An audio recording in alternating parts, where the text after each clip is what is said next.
أشهد أن محمد رسول الله۔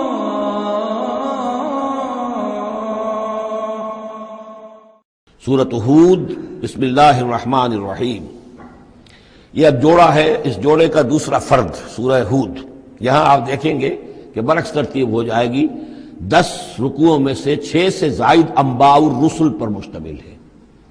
اور جس میں سب سے تفصیلی ذکر جو ہے یہ حضرت نوح علیہ السلام کا ہے، اور آخر میں بہت ہی مختصر سا تذکرہ جو ہے حضرت موسیٰ کا ہے۔ باقی جیسے سورہ اعراف میں ایک ایک رکوع ایک ایک رسول کے لیے، وہی ترتیب آپ یہاں دیکھیں گے۔ بسم اللہ الرحمن الرحیم۔ الف لام را، کتاب احکمت آیاتہ ثم فصلت من لدن حکیم خبیر۔ الف لام را، یہ وہ کتاب ہے جس کی آیات پختہ کی گئی ہیں، مضبوط کی گئی ہیں، پھر ان کی تفصیل کی گئی ہے، انہیں کھولا گیا ہے اس ہستی کی طرف سے جو حکیم اور خبیر ہے، جو کمال حکمت والا اور باخبر ہے۔ اس کا ایک مفہوم یہ ہو سکتا ہے کہ قرآن مجید میں شروع میں جو صورتیں نازل ہوئی ہیں وہ چھوٹی چھوٹی لیکن بہت پروفاؤنڈ، چند الفاظ کے اندر معلوم ہوتا ہے کہ جیسے سورۃ العصر ہے، والعصر ان الانسان لفی خسر الا الذین آمنوا وعملوا الصالحات وتواصوا بالحق وتواصوا بالصبر۔ اب اس میں کل ہدایت موجود ہے، اور امام شافعی کے وہ اقوال جو ہے میں نے اپنے کتابچے میں راہ نجات سورۃ العصر کی روشنی میں وہ سارے درج کیے ہیں کہ لو لم ينزل من القرآن سواها لکفت الناس، اگر صرف یہ سورۃ العصر نازل ہوتی، قرآن میں سے کچھ نہ نازل ہوتا تو بھی ہدایت کے لیے کافی تھی، اور لو تدبر الناس هذه السورۃ لوسعتهم، اگر لوگ صرف اس سورت پر تدبر کریں، غور کریں، تو یہ ان کی ہدایت کے لیے کافی ہو جائے گی۔ تو ابتدائی صورتیں اور آیتیں بڑی محکم، لیکن اس کے بعد تفصیل انہی کی بیان ہوئی ہے۔ اللہ تعبدوا الا اللہ، یہ کتاب کس پیغام کے ساتھ آئی ہے؟ نہ پوجو کسی کو سوائے اللہ کے۔ اننی لکم منہ نذیر و بشیر، یقیناً میں ہوں تمہارے لیے اس کی جانب سے خبردار کرنے والا اور بشارت دینے والا۔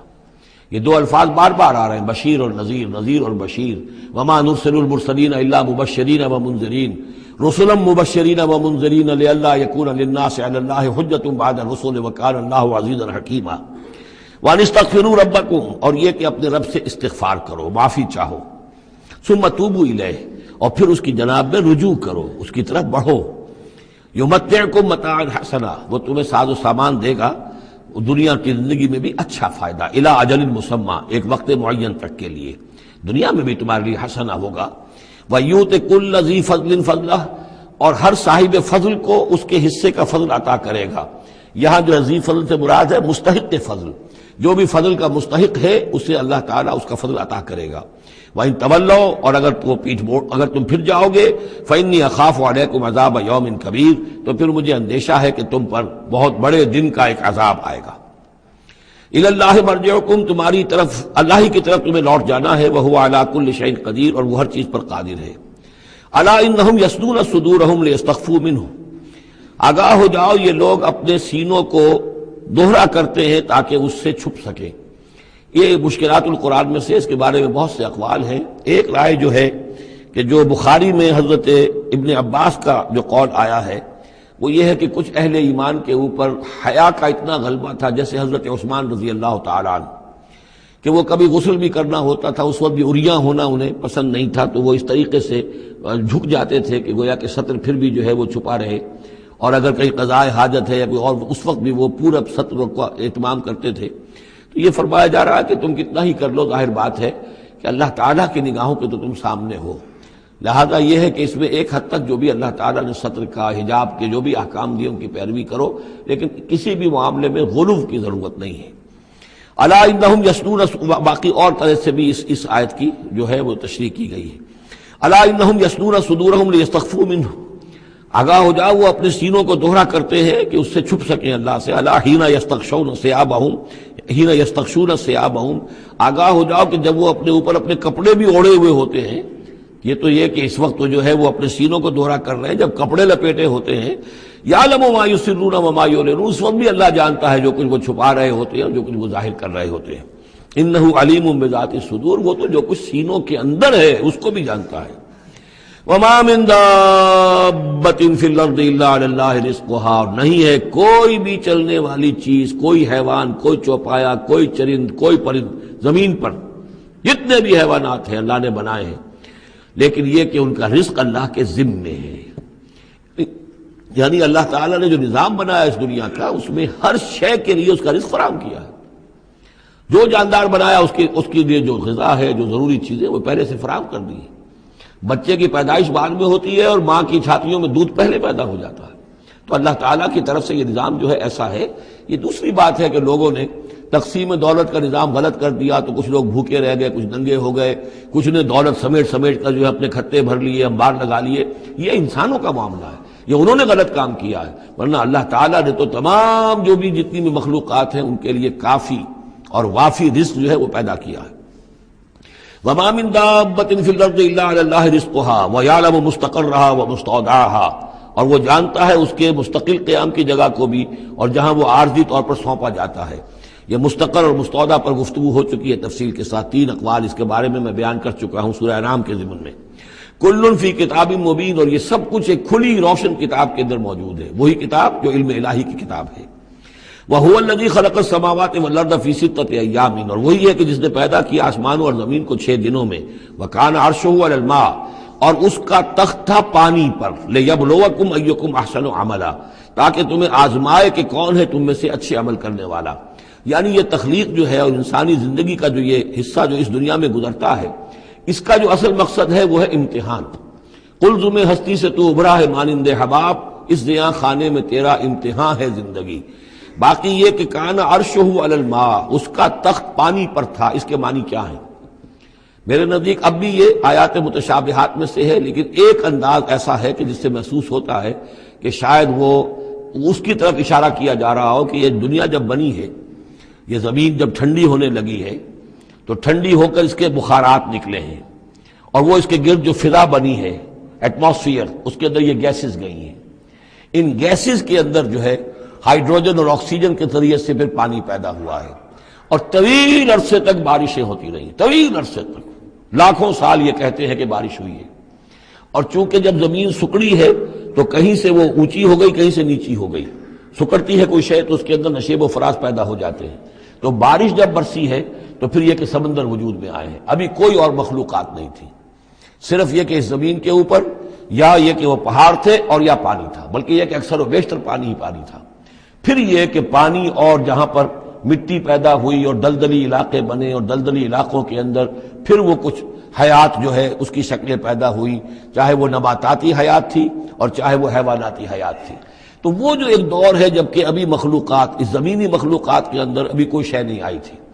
کوئی حیوانات نہیں، کوئی سمندر کے کوئی جانور نہیں، کوئی زمین کے اوپر خشکی کے جانور نہیں۔ تو اس وقت جو ہے گویا کہ اللہ تعالیٰ کا جو تخت حکومت ہے اس زمین کی حد تک وہ پانی کے اوپر تھا۔ واللہ اعلم۔ وَلَئِن قُلْتَ، اور اگر آپ کہیں گے اِنَّكُمْ مَبْعُوثُونَ کہ تمہیں اٹھا لیا جائے گا من بعد الموت، موت کے بعد، لَيَقُولَنَّ تو کہیں گے وہ لوگ الذین کفروا جنہوں نے کفر کیا، ان ھذا الا سحر مبین، نہیں یہ تو کھلا جادو ہے۔ وَإِنْ أَخَّرْنَا عَنْهُمُ الْعَذَابَ إِلَىٰ أُمَّةٍ مَّعْدُودَةٍ، اور اگر ہم مؤخر کیے رکھیں ان سے اپنے عذاب کو ایک خاص مدت تک کے لیے، معین مدت تک کے لیے، لَيَقُولُنَّ مَا يَحْبِسُهُ، تو وہ کہتے ہیں کس چیز نے روک رکھا ہے؟ وہ جہاز کہاں نظر انداز ہو گیا، آتا کیوں نہیں؟ محمد بہت سال ہو گئے تمہیں کہتے ہوئے جہاز آئے گا اور وہ عذاب آئے گا، وہ کہاں ہے؟ ما یحبسو، کس سے نے اس کو روکا ہے؟ الا یوم یاتیہم لیس مصروفا عنہم، آگاہ ہو جاؤ جس دن وہ ان پر آئے گا پھر وہ ان کی طرف سے پھیرا نہیں جا سکے گا۔ وحاق بہم ما کانوا بہ یستہزئون، اور ان کو گھیرے میں لے لیں گی وہ تمام چیزیں جن کا یہ استہزاء اور تمسخر کیا کرتے تھے۔ وَلَئِنْ أَذَقْنَا الْإِنسَانَ مِنَّا رَحْمَةً، اور اگر ہم مزہ چکھاتے ہیں انسان کو اپنی طرف سے رحمت کا، کوئی خوشی آئی ہے، کوئی دولت ملی ہے، کوئی اور مسرت کی بات ہوئی ہے، ثُمَّ نَزَعْنَا مِنْهُ، پھر جب ہم اس سے وہ چھین لیتے ہیں، لے لیتے ہیں، سلب کر لیتے ہیں، إِنَّهُ لَيَئُوسٌ کفور، تو وہ ہو جاتا ہے بالکل مایوس، نہایت ناشکرہ، بھول جاتا ہے کبھی اللہ کی نعمت بھی تھی، کبھی اللہ کی نگاہ کرم بھی مجھ پر تھی، ٹھیک ہے آج مجھ پر سختی آ گئی ہے تو سختی نرمی آتی رہتی ہے، اللہ تعالیٰ کی طرف سے ہے، اگر نرمی بھی تھی تو اللہ کی طرف سے، اور سختی بھی آئی ہے تو اللہ کی طرف سے، اس پر شکر چاہیے تھا، اس پر صبر چاہیے، لیکن نہیں، انسان جو ہے لیئوس کفور، انتہائی مایوس اور نہایت ناشکرہ، ہم پر تو کبھی اللہ کی کوئی نظر کرم ہوئی نہیں۔ وَلَئِنْ أَذَقْنَاهُ نَعْمَاءَ بَعْدَ ضَرَّاءَ مَسَّتْهُ، اور اگر ہم مزہ چکھائیں اسے نعمتوں کا اس کے بعد کہ کوئی تکلیف اس کو پہنچی ہوئی تھی، لَيَقُولَنَّ ذَهَبَ السَّيِّئَاتُ عَنِّي، تو وہ کہے گا بس جی میرے دل اندر دور ہو گئے، ساری برائیاں اب تو ساری مصیبتیں ختم ہو گئیں۔ إِنَّهُ لَفَرِحٌ فَخُورٌ، اب وہ فرح اور فخور بن جاتا ہے، وہ یعنی اتراتا ہے، فخر کرتا ہے اور کہتا ہے یہ میں نے محنت کی، میں نے کوشش کی، میں نے تدبیر کی، دیکھا میں نے یہ شکل کی تھی جس کی وجہ سے کہ میری کاروبار جو بالکل ختم ہو رہا تھا، ڈوب رہا تھا، وہ ٹھیک ہو گیا۔ یعنی یہ کہ ہر حال میں اللہ سے دور، یہ نہیں جانتا کہ جو بھی معاملہ آیا تھا وہ اللہ کی طرف سے ہے، خیر ہو یا شر ہو وہ اللہ کی طرف سے ہے، اس سے ناواقف۔ إِلَّا الَّذِينَ صَبَرُوا، سوائے ان کے کہ جو صبر کی روش اختیار کریں، یہ سب کی بات نہیں ہے، جن کو اللہ نے ایمان دیا ہو اور ایمان کے نتیجے میں صبر پیدا ہوا ہو۔ إِلَّا الَّذِينَ صَبَرُوا وَعَمِلُوا الصَّالِحَاتِ، اور انہوں نے نیک اعمال کیے ہوں، أُولَٰئِكَ لَهُم مَغْفِرَةٌ وَأَجْرٌ كَبِيرٌ، ان کے لیے مغفرت ہے اور بہت بڑا اجر ہے۔ فَلَعَلَّكَ تَارِكٌ بَعْضَ مَا يُوحَىٰ إِلَيْكَ، تو اے نبی شاید کہ آپ کچھ چیزیں چھوڑ دیں اس میں سے جو آپ کی طرف وحی کی جا رہی ہے۔ وَضَائِقٌ بِهِ صَدْرُكَ، اور آپ کا سینہ اس سے بھچ رہا ہے، تنگ ہو رہا ہے۔ ان یقولوا، اس وجہ سے کہ وہ کہہ رہے ہیں لولا انزل علیہ کنز او جاء معہ ملک، کہ وہ یہ کہہ رہے ہیں کہ کیوں نہیں ان کے اوپر اتار دیا گیا کوئی خزانہ، یا کیوں نہیں آیا ان کے پاس کوئی فرشتہ، معہ ان کے ساتھ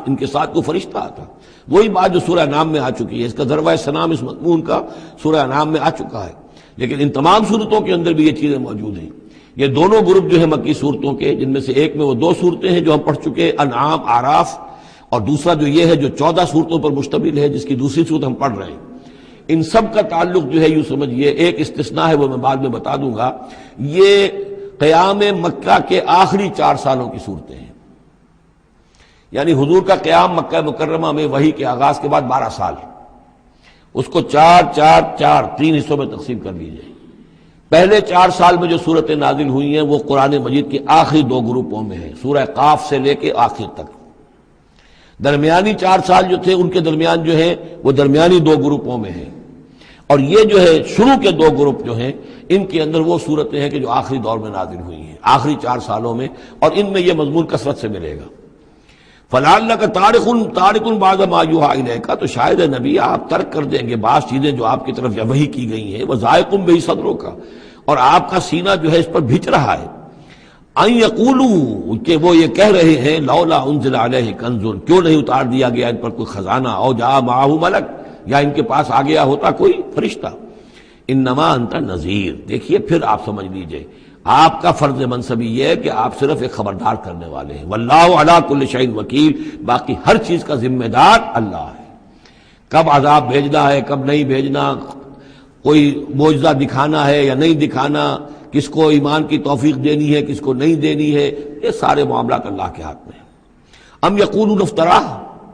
کیا ان کا کہنا یہ ہے کہ یہ قرآن جو ہے محمد نے خود گھڑ لیا ہے؟ قل فاتوا بعشر سور مثلہ مفتریات، اب یہ ہے وہ چیلنج جو دوسرے نمبر پر دیا گیا۔ پہلا چیلنج تھا کہ تم پورے قرآن جیسی کوئی کتاب بنا کر لاؤ، وہ آگے چل کر آئے گا سورہ بنی اسرائیل میں اور دوسری صورتوں میں۔ اس سے نیچے اتر کر اچھا 10 صورتیں بنا کے لے آؤ، اس سے نیچے پر سبیل تنزل 1 صورت، اس 1 صورت کی بات سورہ یونس میں بھی آ چکی ہے اور سورہ بقرہ میں بھی، یہاں وہ 10 والا معاملہ ہے۔ قل فاتوا بعشر سور مثلہ مفتریات، تو ان سے کہیے کہ اچھا اگر ایسا ہی ایک قرآن گھڑا جا سکتا ہے اور انسان کی قوت اور قدرت میں ہے کہ ایسی کتاب تصنیف کر لے، تو تم 10 صورتیں تم بھی اس کی تصنیف کر کے لے آؤ۔ وَادْعُوا مَنِ اسْتَطَعْتُم مِّن دُونِ اللَّهِ إِن كُنتُمْ صَادِقِينَ، اور جن کو بھی تم بلا سکو اللہ کے سوا بلا لو مدد کے لیے اگر تم سچے ہو۔ فَإِن لَّمْ يَسْتَجِيبُوا لَكُمْ، پھر اگر وہ تمہارے مددگار جو ہے تمہاری اس دعا کو قبول نہ کرے، نہ پورا کرے، یا یہ کہ اے مسلمانوں اگر تمہارا یہ چیلنج جو ہے یہ کفار قبول نہ کرے،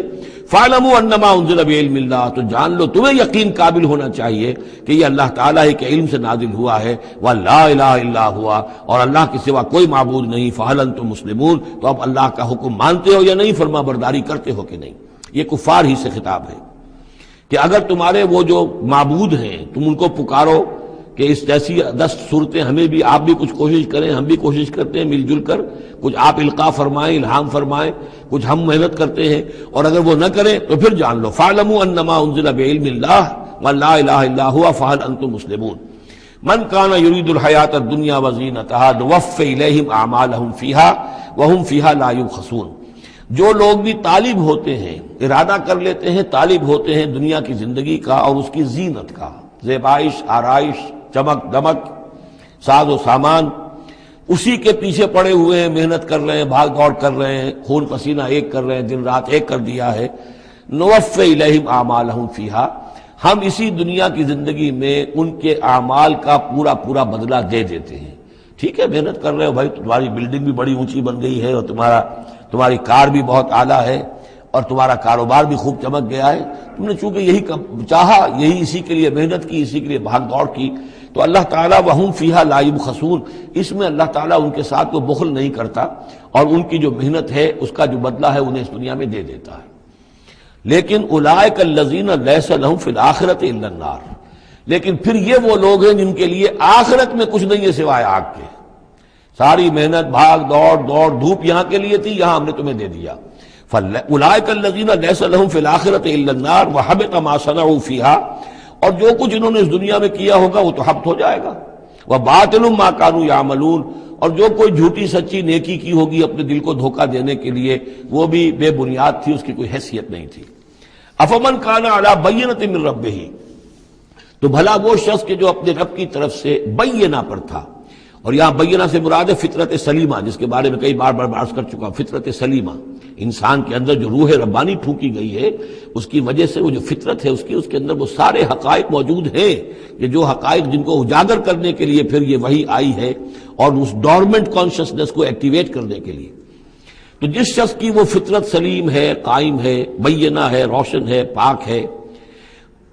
وَيَتْلُوهُ شَاهِدٌ مِّنْهُ، اور پھر اس کے پیچھے آتا ہے اس کے لیے گواہ، یعنی ایک شخص ہے جس کی فطرت سلیم تھی، حضور صلی اللہ علیہ وسلم ہے، سلیم فطرت، نیک فطرت،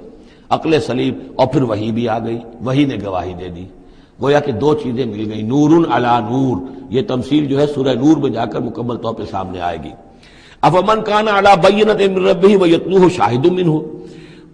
ومن قبلہ کتاب موسیٰ اماما ورحمہ، اور پھر اس کے علاوہ اس سے پہلے کتاب موسیٰ موجود ہے جو امام بھی تھی، رہنمائی کرنے والی، اور رحمت بھی تھی، یعنی دوسری تصدیق ہو رہی ہے وہ تورات سے ہو رہی ہے۔ تو فطرت محمدی صلی اللہ علیہ وسلم وہ بینہ، وہ روشن خالص، پھر وہی جو آپ پر آ گئی نور علی نور، اور نمبر 3 تورات جو ہے اس کی تصدیق کر رہی ہے، یہ گویا کہ اور اضافی چیز۔ اولئک یؤمنون بہ، یہی لوگ ہیں کہ جو اس پر ایمان لائیں گے۔ ومن یکفر بہ من الاحزاب، اور جو اس کا انکار کریں گے، کفر کریں گے اس کتاب کا، من الاحزاب، ان تمام گروہوں میں سے، فرقوں میں سے، چاہے وہ مشرکین مکہ ہوں اور چاہے وہ اہل کتاب ہوں، فالنار موعدہ، تو پھر آگ ہی ان کے وعدے کی جگہ ہے۔ فلا تک فی مریۃ منہ، تو اے نبی آپ ان کے بارے میں کسی شک و شبے میں نہ رہیں، انہ الحق من ربک، یقیناً یہ حق ہے آپ کے رب کی طرف سے، ولکن اکثر الناس لا یؤمنون، لیکن اکثر لوگ ایمان لانے والے نہیں ہیں۔ ومن اظلم ممن افترى علی اللہ کذبا، اور کون زیادہ ظالم ہوگا، اس سے بڑھ کر ظالم ہوگا اس سے کہ جس نے اللہ پر جھوٹ باندھا، گھٹ کر کوئی چیز اللہ کی طرف منسوب کر دی۔ اولئک یعرضون علی ربہم، یہ وہ لوگ ہیں کہ جو پیش کیے جائیں گے اپنے رب کے سامنے۔ ویقول الاشہاد، اور لوگ کہیں گے، گواہی دینے والے کہیں گے، ہؤلاء الذین کذبوا علی ربہم، یہ وہ لوگ ہیں جنہوں نے جھوٹ کہا تھا اپنے رب پر۔ غلام احمد قادیانی کو کھڑا کیا جائے گا، یہ ہے وہ شخص کہ جس نے جھوٹ اپنی جو ہے باتیں منسوب کی ہیں اللہ کی طرف، جس نے بھی جھوٹی نبوت کا دعویٰ کیا۔ ہؤلاء الذین کذبوا علی ربہم، انہوں نے جھوٹ بولا اللہ پر اور تہمت باندھی اللہ پر کہ مجھ پر وہی بھیجی ہے۔ الا لعنۃ اللہ علی الظالمین، آگاہ ہو جاؤ ایسے ظالموں پر اللہ کی لعنت ہے۔ الذین یصدون عن سبیل اللہ، جو اللہ کے راستے سے روکتے ہیں، وَيَبْغُونَهَا عِوَجًا، اور اس میں کجیاں نکالتے ہیں، ڈھونڈتے ہیں، مین میخ نکالتے ہیں تاکہ لوگ جو ہے اس راستے کو اختیار نہ کریں۔ وَهُمْ بِالْآخِرَةِ هُمْ کافرون، اور آخرت کے وہ بالکل انکاری ہیں اور منکر ہیں، اور اصل تو ان کی بیماری یہی ہے، آخرت کا انکار ہے، جس کی وجہ سے کہ ان کی عقلوں پر پردے پڑے ہوئے ہیں۔ آخرت سے جو ان کی بے رغبتی ہے، لا یرجون لقاءنا، جو سورہ یونس میں ہم نے بار بار پڑھا، وہ لوگ کہ جو ہم سے ملاقات کے امیدوار ہی نہیں، یہ ہے اصل میں کہ جو غفلت کی اصل جڑ اور بنیاد ہے۔ اولئک لم یکونوا معجزین فی الارض، یہ وہ لوگ ہیں کہ یہ ہرگز زمین میں عاجز کرنے والے نہیں ہیں، یہ شکست نہیں دے سکتے حق کو، یہ اللہ تعالیٰ کو شکست نہیں دے سکتے، اللہ کے رسول کو شکست نہیں دے سکتے. لم یکونوا موجودین فی الارض وما کان لهم من دون اللہ من اولیاء، اور نہ ہی ان کے اللہ کے سوا یا اللہ کے مقابلے میں کوئی مددگار اور حمایتی ہیں. یضاعف لهم العذاب، ان کے لیے تو عذاب بڑھایا جاتا رہے گا، دگنا کیا جاتا رہے گا. ما كانوا يستطيعون سمع ما كانوا يستطيعون السمع وما كانوا يبصرون، اور وہ اس لیے کہ نہ تو وہ سننے کی صلاحیت رکھتے تھے اور نہ دیکھتے تھے، اندھے اور بہرے ہو گئے تھے. سم بکم عمی فهم لا يرجعون، اس لیے اب ان کے لیے عذاب جو ہے بڑھایا جاتا رہے گا. اولئک الذین خسروا انفسهم، یہ وہ لوگ ہیں جنہوں نے اپنے آپ کو ہلاک کر لیا، تباہ و برباد کر دیا. وضل عنهم ما كانوا يفترون، اور ان سے سب گم ہو کر رہ گئی وہ ساری افطرا جو وہ کرتے رہے تھے. وہ کہاں گئے معبود، کہاں گئے من گھڑت خیالات، کہاں ہیں وہ شفعاء، کہاں ہیں وہ چھڑانے والے، وہ سب کے سب جو ضل عنهم ما كانوا يفترون، گم ہو گئے وہ سب کہ جس کا کہ انہوں نے افطرا کیا تھا. لا جرم انہم فی الآخرۃ هم الاخسرون، تو اب اس میں کیا شک ہے کہ آخرت میں سب سے بڑھ کر خسارہ پانے والوں میں وہی ہوں گے. اکثر جو ہے افل کے بنا پر افل التفضیل. ان الذین آمنوا وعملوا الصالحات، اس کے برعکس سائملٹینیس کنٹراسٹ کا قاعدہ، اس کے برعکس وہ لوگ جو ایمان لائے اور جنہوں نے نیک عمل کیے. وَأَخْبَتُوا إِلَىٰ رَبِّهِمْ، اور جو اپنے رب کے سامنے جنہوں نے عاجزی کی، گڑ گڑاتے رہے، تضرع اختیار کیا. اولئک اصحاب الجنہ، یہ ہوں گے جنت والے. ہم فیہا خالدون، وہ رہیں گے اس میں ہمیشہ ہمیش. مثل الفریقین کالاعمی والاصم والبصیر والسمیع، یہ جو دو گروہ ہیں یہ فریقین ہیں، ایک اہل ایمان ہیں اور ایک وہ ہے مشرک اور کافر. ان کی مثال ایسے ہے کہ ایک طرف تو ایک اندھا اور بہرا ہے، کالاعمی والاصم، اندھا بھی ہے بہرا بھی ہے، اور دوسرا والبصیر والسمیع، جو دیکھتا بھی ہے اور سنتا بھی ہے. هل یستویان مثلا، کیا یہ برابر ہے مثال کے اعتبار سے؟ افلا تذکرون، تو کیا وہ نصیحت اخذ نہیں کرتے؟ وَلَقَدْ أَرْسَلْنَا نُوحًا إِلَىٰ قَوْمِهِ إِنِّي لَكُمْ نَذِيرٌ مُّبِينٌ أَلَّا تَعْبُدُوا إِلَّا اللَّهَ إِنِّي أَخَافُ عَلَيْكُمْ عَذَابَ يَوْمٍ أَلِيمٍ. صدق اللہ العظیم. سورہ ہود میں بھی اب جیسا کہ پہلے عرض کیا جا چکا ہے 6 رکوع جو ہیں انباء الرسل پر مشتمل ہے. جیسا کہ اس سے پہلے کئی مرتبہ عرض کر چکا ہوں، یہ 6 رسولوں کے حالات ہیں جو قرآن مجید میں کئی بار آئے ہیں. سب سے پہلے حضرت نوح علیہ السلام، پھر حضرت ہود، پھر حضرت صالح، پھر حضرت لوط، پھر حضرت شعیب اور پھر حضرت موسیٰ علیہ السلام. تو یہ جو نقشہ آپ کے سامنے اس وقت موجود ہے، اس سے آپ کو اندازہ ہو جائے گا کہ یہ پورا یوں سمجھیے ارض القرآن ہے. یہ قرآن مجید میں جن رسولوں کے حالات آئے ہیں وہ سب کے سب جو ہیں وہ اس خطے کے اندر وہ مبعوث کیے گئے. یہ داہنی طرف جو ہے وہ بحر جو خلیج فارس ہے، یہ خلیج فارس سیدھا اوپر اگر لکیر چلی جائے گی، اور ادھر سے یہ جو بحر قلزم ہے، اس کے جو یہ اوپر جا کے 2 کھاڑیاں بن گئی ہیں، تو وہ جو ہے خلیج عقبہ آخر میں اوپر، اس سے لکیر جائے گی. تو یہ دونوں لکیریں جہاں جا کر مل جائیں گی، وہ اس نقشے میں ابھی نظر نہیں آ رہا، ذرا نیچے کیجئے تو شاید نظر آ جائے گا. یہ جگہ ہے جہاں پہ وہ سرخ نشان بنا ہوا ہے. یہ علاقہ ہے جہاں کہ حضرت نوح علیہ السلام کی قوم آباد تھی، اور معلوم ہوتا ہے کہ اس وقت تک نسل انسانی صرف اسی علاقے میں تھی. یہیں پر عذاب آیا ہے، بہت بڑا جو طوفان آیا ہے، اور اسی سے ذرا اور اوپر چل کر شمال کی طرف پہاڑی علاقہ ہے کوہ ارارات، اور اسی میں کوہ جودی ہے. یہ علاقہ ہے وہ کہ جس کے اندر حضرت نوح علیہ السلام کی قوم آباد تھی. اس کے بعد جب وہ حضرت نوح علیہ السلام اور ان کے جو بھی بیٹے تھے وہ بچ کر جب آباد ہوئے ہیں، تو پھر ان کا ایک بیٹا جو ہے، ذرا اور نیچے بھی رکھیں، ان کا ایک بیٹا جو ہے حضرت سام، وہ عراق میں آ کر آباد ہو گئے. یہ جو سفید سا آپ کو نظر آ رہا ہے یہ عراق کا علاقہ ہے، یعنی اسی علاقے سے ذرا نیچے اترے اور عراق میں آباد ہو گئے. حضرت سام کی نسل میں پھر بہت سی قومیں پیدا ہوئی ہیں. تو انہی میں سے پھر ایک قوم ہے جو نیچے آئی ہے جزیرہ نما عرب کے بالکل جنوب میں. یہ جو علاقہ ہے یہاں پر یہ قوم، یہ احقاف کا علاقہ کہلاتا ہے، اور یہاں پر قوم ہود، اس قوم کا نام عاد ہے. حضرت سام کی نسل ہی میں سے کوئی بہت بڑا سردار اٹھا جس کا نام عاد تھا، اور عاد کی سے پھر ایک نسل، ایک قوم شروع ہو گئی، وہ اس علاقے میں آباد تھی. اس کے ہاں جب شرک وغیرہ پیدا ہو گئے اور خرابیاں پیدا ہو گئی تو اللہ تعالیٰ نے بہت سے نبی بھیجے، پھر آخر ایک رسول بھیجا اور وہ حضرت ہود علیہ السلام ہے. ان کی دعوت کو رد کیا، یہ ہلاک کر دیے گئے. یہاں سے حضرت ہود اپنے ان ساتھیوں کو لے کر نکلے، اور عرب کے تقریباً وہ وسط میں وہ علاقہ ہجر کا علاقہ کہلاتا ہے. اس علاقے میں آ کر آباد ہو گئے۔ یہاں ان کے ہاں ایک بڑی شخصیت ابھری جس کا نام سمود تھا، تو اس سے یہ قوم سمود مشہور ہوئی ہے۔ انہوں نے میدانوں کے اندر محل بنائے، اور ساتھ ہی یہ ہے کہ جو پہاڑی علاقہ ہے بہت سخت گرینائٹ راکس ہیں، ان کو تراش کر ان کے اندر بھی مکان بنائے۔ یہ قوم سمود ہے۔ تو قوم نوح، قوم ہود، قوم سمود، یہ تینوں قومان جو ہیں حضرت ابراہیم علیہ السلام سے پہلے کی ہیں۔ اب پھر لوٹیے عراق کی طرف۔ عراق ہی میں جو قوم باقی رہی، انہی میں حضرت ابراہیم علیہ السلام کی بعثت ہوئی ہے۔ لیکن حضرت ابراہیم علیہ السلام کے بارے میں یہ انداز جو انباء الرسل کا ہے وہ قرآن مجید میں کہیں نہیں ہے۔ یہاں پہ آپ دیکھیں گے سورہ ہود میں ان کا تذکرہ آئے گا، لیکن وہ قصص النبیین کے انداز میں تذکرہ آئے گا، انباء الرسل کے انداز میں نہیں آئے گا۔ حضرت ابراہیم یہاں سے، اور یہاں سے پھر انہوں نے ہجرت کی عراق سے، اور شام چلے گئے، پورا صحرا کراس کر کے شام میں جا کر، اور وہاں سے پھر انہوں نے اپنے بیٹے کو اسحاق کو آباد کیا، وہ جو سرخ نشان نظر آ رہا ہے آپ کو، یہ فلسطین کا علاقہ ہے۔ ایک بیٹے کو حضرت اسماعیل علیہ السلام کو یہاں مکے میں لا کر آباد کیا۔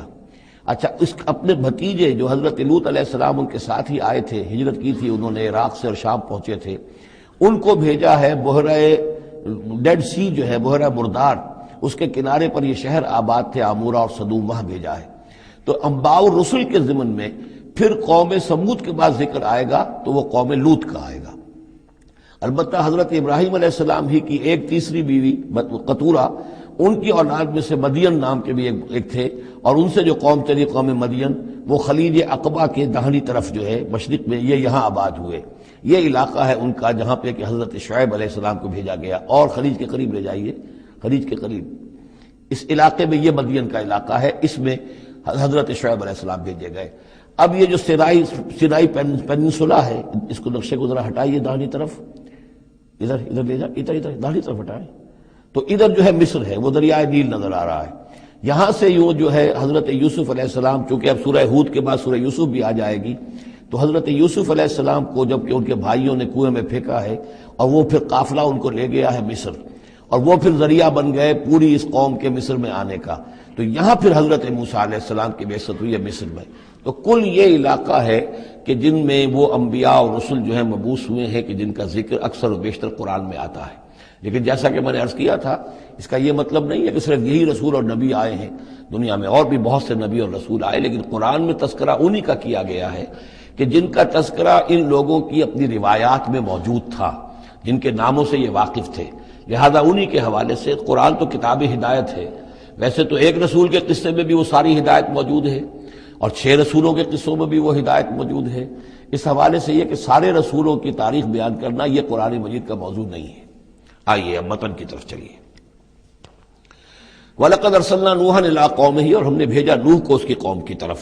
إِنِّي لَكُمْ نَذِيرٌ مُّبِينٌ، انہوں نے کہا میں تمہارے لیے کھلا خبردار کر دینے والا ہوں۔ اللہ تعبدوا الا اللہ، کہ مت پوجو اللہ کے سوا کسی کو۔ انی اخاف علیکم عذاب یوم علیم، مجھے اندیشہ ہے تم پر ایک بڑے دردناک دن کے عذاب کا۔ فقال الملأ الذین کفروا من قومہ، تو کہا اس کے قوم کے ان سرداروں نے جنہوں نے کفر کی روش اختیار کی، ما نراک الا بشرا مثلنا، ہم نہیں دیکھتے اے نوح آپ کو مگر اپنے ہی جیسا ایک انسان۔ آپ کہاں سے اللہ کے رسول بن گئے، کیسے رسول بن گئے، کیسے اللہ نے چن لیا؟ آپ تو ہمارے جیسے ایک انسان ہیں۔ وما نراک اتبعک الا الذین هم اراذلنا بادی الرائے، اور اس سے بھی آگے بڑھ کر ہم نہیں دیکھتے مگر یہ کہ آپ کی پیروی کرنے والے تو وہ لوگ ہیں جو ہماری نگاہوں میں ذلیل ہیں، کمینے ہیں، نچلے طبقے کے لوگ ہیں، گھٹیا لوگ ہیں، بادی الرائے، بلا تعمل نظر آ رہا ہے کہ صرف کچھ کمی کاری لوگ آپ کے گرد جمع ہو گئے، کوئی معقول آدمی، کوئی سردار قوم کا کوئی آپ کے گرد آیا ہی نہیں۔ وما نرى لكم علينا من فضل، اور ہمیں کوئی نظر نہیں آتا کہ آپ پر کوئی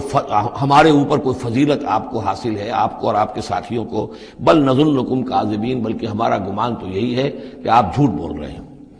قال یا قوم ارأیتم ان كنت على بینۃ من ربی، اب یہ ذرا اس صورت کے اندر بار بار یہ الفاظ آئیں گے۔ ایک فطرت سلیمہ جو پہلے سے تھی، اس کے بعد اللہ کی طرف سے وحی آ گئی، وہ گویا کہ اس کا شاہد ہے۔ انہوں نے کہا اے میری قوم کے لوگوں ذرا غور کرو، اگر میں پہلے سے بھی اپنے رب کی طرف سے بینہ پر تھا، تم جانتے ہو میں نے زندگی تمہارے مابین گزاری تھی،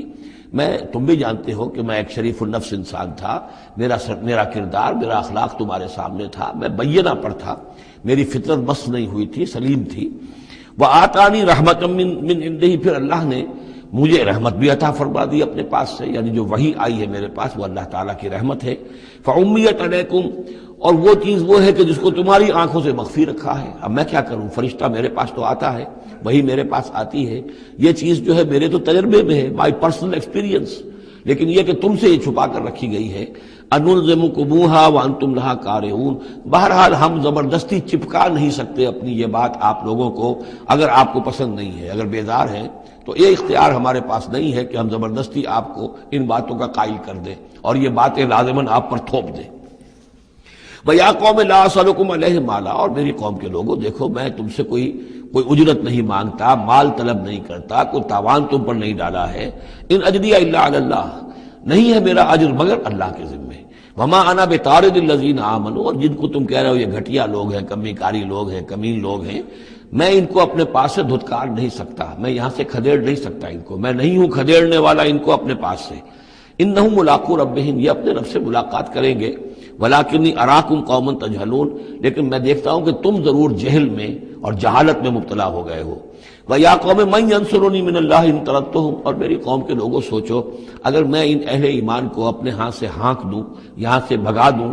یہاں سے دھتکار دوں، تو کون مدد کرے گا میری اللہ کے مقابلے میں؟ یہ اللہ کے ماننے والے، اللہ کے چاہنے والے، اللہ کا ذکر کرنے والے، اللہ سے دعائیں مانگنے والے، اللہ کے روح انور کے یہ طالب ہیں، اس کی رضا جو ہیں۔ افلا تذکرون، تو کیا تم نصیحت اخذ نہیں کرتے؟ ولا اقول لکم عندی خزائن اللہ، وہی بات جو حضور سے ہم پڑھ چکے ہیں پہلے، اور میں نہیں کہتا تم سے کہ میرے پاس اللہ کے خزانے ہیں، میں نے کب کہا ہے کہ میرا اختیار ہے اللہ کے خزانوں پر؟ ولا اعلم الغیب، نہ میں غیب کا علم رکھتا ہوں۔ ولا اقول انی ملک، نہ میں یہ کہتا ہوں کہ میں کوئی فرشتہ ہوں۔ ولا اقول للذین تزدری اعینکم، اور نہ میں یہ کہتا ہوں ان لوگوں کے بارے میں جنہیں تمہاری آنکھیں حقیر دیکھ رہی ہیں، تم حقارت کے ساتھ دیکھ رہے ہو، لن یؤتیہم اللہ خیرا، میں تو نہیں کہہ سکتا کہ اللہ تعالیٰ انہیں کوئی خیر نہیں دے گا۔ کیا پتہ تم اندازہ بھی نہ کر سکو کیا مقامات بلند اللہ ان کو عطا کرے گا جنت میں، یہ کس طریقے سے اللہ تعالیٰ کے فراح و ریحان و جنت و نعیم سے جو ہے وہ مشرف ہوں گے۔ لا اقول انی ملک ولا اقول للذین تزدری اعینکم لن یؤتیہم اللہ خیرا اللہ اعلم بما فی انفسہم، جو کچھ ان کے جیوں میں ہے، دلوں میں، اللہ خوب جانتا ہے کس کے دل میں کتنا خلوص ہے، کتنی محبت ہے اللہ کے ساتھ، کتنی شوق ہے، کتنا شوق ہے اللہ سے ملاقات کا، تو یہ اللہ جانتا ہے۔ انی اذا لمن الظالمین، اگر میں تمہارے ان تانوں سے تنگ آ کر میں ان کو اپنے پاس سے اٹھا دوں، بھگا دوں، تو پھر یہ کہ میں تو خود ظالموں میں سے ہو جاؤں گا۔ قالوا یا نوح، انہوں نے کہا اے نوح قد جادلتنا، تم نے ہم سے خوب جھگڑا کیا، فاکثرت جدالنا، اور بہت جھگڑا کر دیا تم نے، یعنی یہ کہ جب وہ بالکل ان تمام باتوں کے جواب میں خاموش ہونے پر مجبور ہو گئے، معقول بات ہے جو جواب دیا جا رہا ہے، ان کے پاس اب کوئی جواب نہیں ہے اس کا۔ فَأْتِنَا بِمَا تَعِدُنَا إِن كُنتَ مِنَ الصَّادِقِينَ، اب آخری بات وہی ضد اور ہٹ درمی کی، تو پھر لے آؤ جس چیز کی ہمیں دھمکی دے رہے ہو، اگر تم سچے ہو وہ عذاب لے آؤ۔ اب ہم جو ہے ہمارے کان پک گئے ہیں تمہارے یہ بات سنتے سنتے، اور تم سے یہ مذاکرہ اور مجادلہ اور مناظرہ جو ہے مزید ہم جاری نہیں رکھنا چاہتے۔ قال انما یاتیکم بہ اللہ ان شاء، انہوں نے فرمایا کہ وہ تو اللہ لے آئے گا وہ عذاب تمہارے اوپر اگر وہ چاہے گا۔ انما یاتیکم بہ اللہ، وہ لائے گا تمہارے اوپر اللہ انشاء، اگر وہ چاہے گا۔ وما انتم بمعجزین، اور پھر تم اس کو تھکا نہیں سکو گے بھاگ کر، یعنی تم اسے ہرا نہیں سکو گے، تم اس سے بچ کر بھاگ نہیں سکو گے۔ ولا ينفعکم نصحی ان اردت ان انصح لکم، اور میری نصیحت، میرا خلوص، میری خیر خواہی تمہارے حق میں کچھ مفید نہیں ہو سکتی، خواہ میں کتنا ہی تمہارا ناصح ہوں، کتنا ہی تمہارے ساتھ مخلص ہوں، نصیحت کر رہا ہوں، خیر خواہ ہوں۔ ان کان اللہ یرید ان یغویکم، اگر اللہ ہی فیصلہ کر چکا ہو کہ وہ تمہاری گمراہی کے اوپر اس کی مہر ثبت ہو چکی ہو، اگر اللہ تعالیٰ فیصلہ کر چکا ہے تو میری یہ سارا اخلاص اور خلوص اور دعوت اور نصیحت اور خیر خواہی اس کا کوئی نتیجہ نہیں نکلے گا۔ هو ربکم، وہ تمہارا رب ہے، وإلیہ ترجعون، اور اسی کی طرف تم لوٹا دیے جاؤ گے۔ ام یقولون افتراہ، کیا یہ کہتے ہیں کہ یہ اے محمد صلی اللہ علیہ وسلم آپ نے اس کو گھڑ لیا ہے؟ قل ان افتریتہ فعلی اجرامی، اب یہاں درمیان میں حضرت نوح علیہ السلام کی بات چل رہی ہے اور آگے بھی چلے گی، لیکن درمیان میں ایک جملہ معترضہ ہے۔ یہ ساری باتیں اے نبی جو آپ کو ہم وحی کے ذریعے سے بتا رہے ہیں، یہ ساری جو گفت و شنید ہوئی تھی حضرت نوح علیہ السلام کے اور ان کی قوم کے درمیان، آپ کو کیسے معلوم ہوئی؟ آپ نے گھڑ لی ہے؟ آپ کو کوئی فکشن ہے، کوئی سٹوری ہے، کیا ہے؟ نہیں، یہ تو اللہ تعالیٰ کی طرف سے ہے۔ قل ان افتریتہ، کہہ دیجئے اگر میں نے یہ گھڑی ہوں یہ چیزیں، فعلی اجرامی، تو پھر یہ میرا جرم ہوگا، اس کا وبال مجھ پر آئے گا۔ وانا بریء مما تجرمون، ورنہ پھر یہ ہے کہ جو جرم تم کر رہے ہو، جھٹلا رہے ہو، تو میں اس سے بری ہوں۔ وَأُوحِيَ إِلَىٰ نُوحٍ، اور وحی کر دیا گیا نوح کی جانب، أَنَّهُ لَن يُؤْمِنَ مِن قَوْمِكَ إِلَّا مَن قَدْ آمَنَ، اب کوئی اور شخص ایمان نہیں لائے گا تمہاری قوم میں سے سوائے ان کے جو ایمان لا چکے ہیں۔ فَلَا تَبْتَئِسْ بِمَا كَانُوا يَفْعَلُونَ، سو اب جو کچھ وہ کر رہے ہیں آپ اس پر افسوس نہ کریں اور غمگین نہ ہوں۔ وَاصْنَعِ الْفُلْكَ بِأَعْيُنِنَا وَوَحْيِنَا، اور اب آپ کشتی تیار کیجئے، کشتی بنائیے ہماری نگاہوں کے سامنے، یعنی ہم دیکھ رہے ہیں اور ہمارے انسٹرکشنز کے مطابق، وَوَحْيِنَا، معلوم ہوتا کہ اللہ تعالیٰ کی طرف سے ہر یعنی سٹیپ پر ان کو وحی آ رہی ہے، اور کہ اس طرح کرو، اتنی لمبی بناؤ، ایسی لکڑیاں تیار کرو، بِأَعْيُنِنَا وَوَحْيِنَا، ہماری نگاہوں کے سامنے اور ہماری ہی انسٹرکشنز کے مطابق، وحی کے مطابق۔ وَلَا تُخَاطِبْنِي فِي الَّذِينَ ظَلَمُوا، اب دیکھنا جو ظالم ہیں ان کے بارے میں مجھ سے خطاب نہ کرنا، مجھ سے دعا نہ کرنا، مجھ سے بات نہ کرنا کہ فلاں جو ہے یہ میرا عزیز ہے اور فلاں میرا رشتہ دار ہے۔ اب جو بھی ظالم ہے اس کے بارے میں تمہاری طرف سے کوئی نرم بات نہ آئے۔ انہم مغرقون، اب یہ سب کے سب غرق کیے جائیں گے۔ وَيَصْنَعُ الْفُلْكَ، اب وہ نقشہ دیکھیے آپ چشم تصور سے، خشکی پر بیٹھے ہوئے ہیں اور حضرت نوح علیہ السلام آس پاس سمندر کہیں ہے ہی نہیں اور وہ کشتی بنا رہے ہیں۔ وَيَصْنَعُ الْفُلْكَ، اور وہ بنا رہے کشتی۔ وَكُلَّمَا مَرَّ عَلَيْهِ مَلَأٌ مِّن قَوْمِهِ سَخِرُوا مِنْهُ، جب بھی ان کی قوم کے سردار ان کے پاس سے گزرتے تھے وہ مذاق اڑاتے تھے، کہ معلوم ہوتا اب تک تو ہم سمجھتے تھے کہ بہرحال یہ کچھ شاید بات بنا رہا ہے، جھوٹ بول رہا ہے، کیا کر رہا ہے، اب تو معلوم ہوتا بالکل ہی مت ماری گئی، اب کوئی جو ہے ہوش ٹھکانے نہیں رہے یہ، تو وہ ہنستے تھے۔ سخروا منہ قال ان تسخروا منا فإنا نسخر منکم کما تسخرون، حضرت نوح فرماتے تھے کہ تم اگر ہم سے اب اس تمسخر کر رہے ہو، مذاق اڑا رہے ہو، تو وہ وقت قریب آنے والا ہے کہ ہم تمہارا مذاق اڑائیں گے جیسے کہ تم مذاق اڑا رہے ہو ہمارا۔ فسوف تعلمون من یاتیہ عذاب یخزیہ، تو تم ان قریب جان لوگے کہ کون ہیں وہ جن پر کہ عذاب آتا ہے جو ان کو رسوا کر دے گا۔ ویحل علیہ عذاب مقیم، اور اس پر اترے گا وہ عذاب کے جو قائم رہنے والا ہے اور دائمی ہے۔ حتی اذا جاء امرنا وفارت التنور، یہاں تک کہ جب ہمارا حکم آ گیا اور جوش مارا تنور نے۔ اب یہ جو ہے جہاں تک اس کا یعنی جیوگرافیکل یا جیولوجیکل جو بھی اس کا پس منظر ہے، اس کے ضمن میں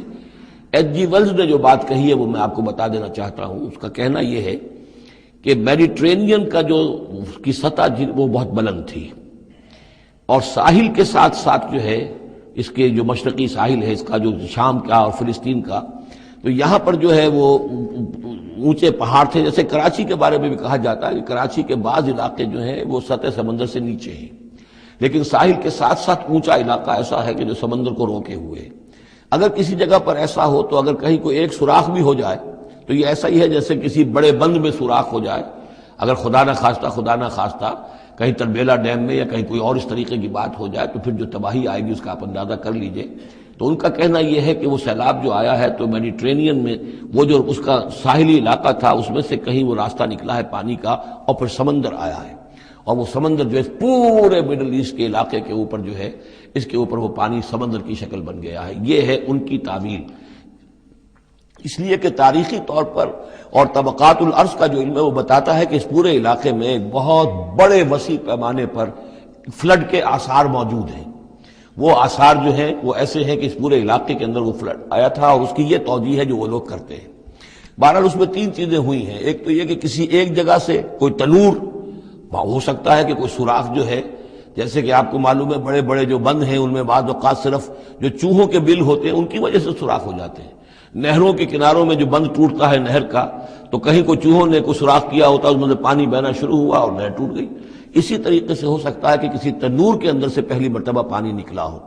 پھر یہ کہ زمین کے بھی اللہ تعالیٰ نے جو ہے وہ کھول دیے سوتے، اور آسمان سے بھی پانی برسا، تو یہ پانی جو ہے زمین کا اور آسمان کا پھر مل گیا، اور اس طریقے سے وہ عظیم جو ہے سیلاب آیا جس سے کہ وہ پوری قوم ہلاک ہو گئی، اور وہ کشتی جو ہے وہ بہت عرصے تک تیرتی رہی اس سمندر کے اوپر، اور پھر ہوتی ہوئی وہ کوہ ارارات میں اس کی جو ایک چوٹی ہے جودی اس پر جا کر ٹک گئی۔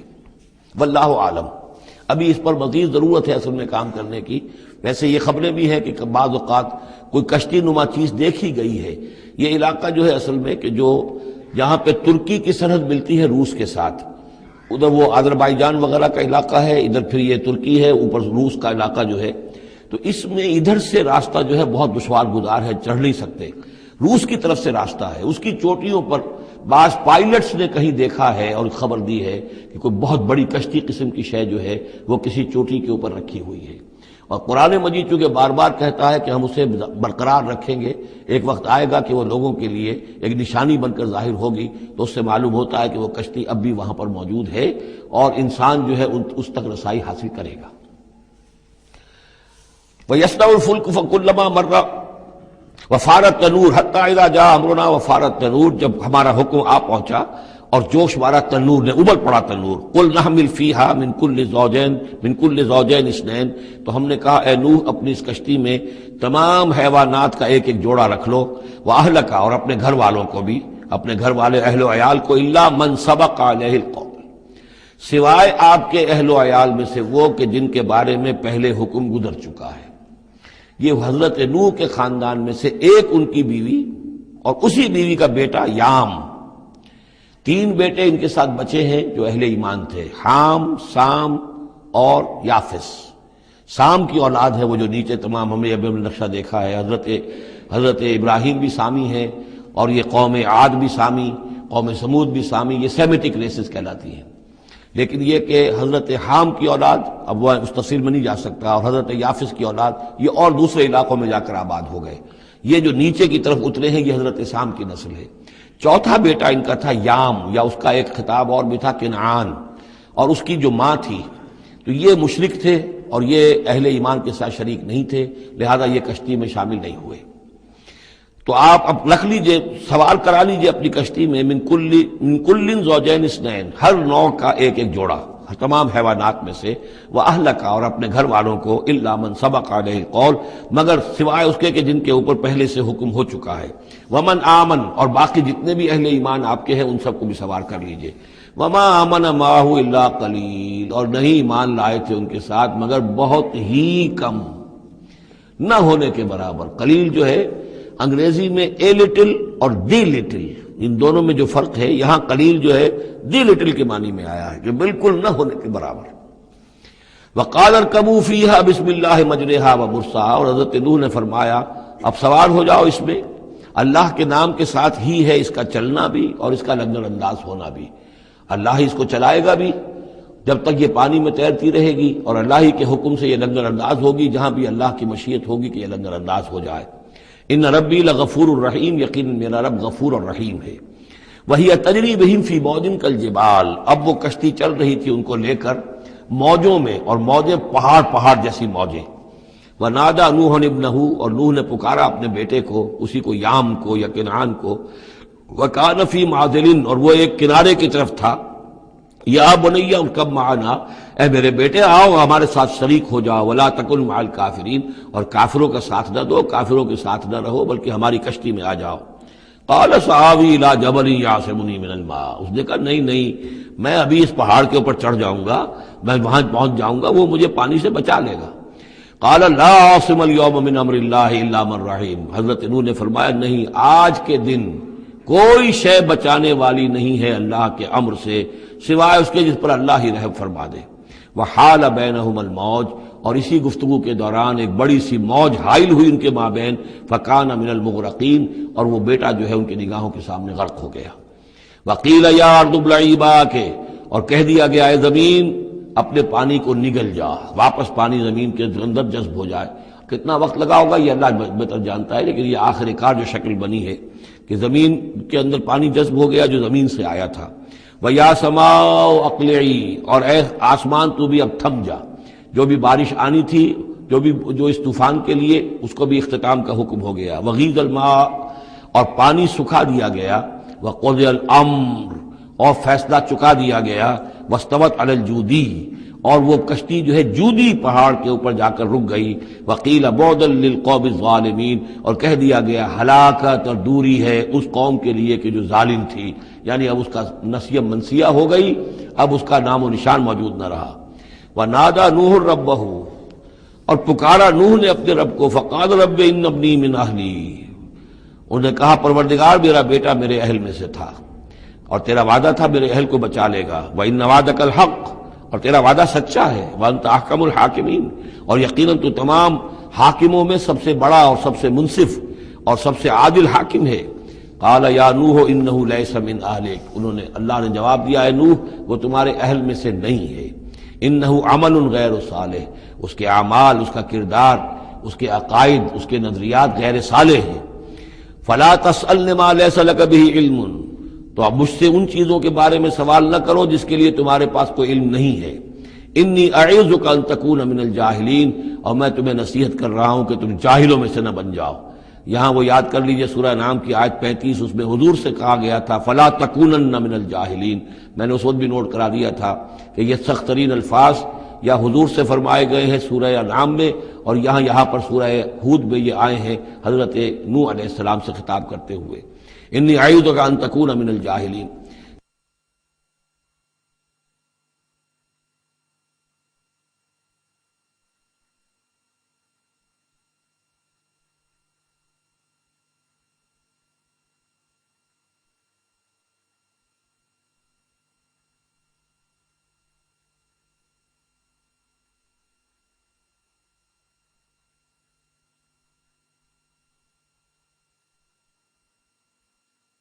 سنت اس کو تسلیم نہیں کرتے، اس کی وجہ یہ ہے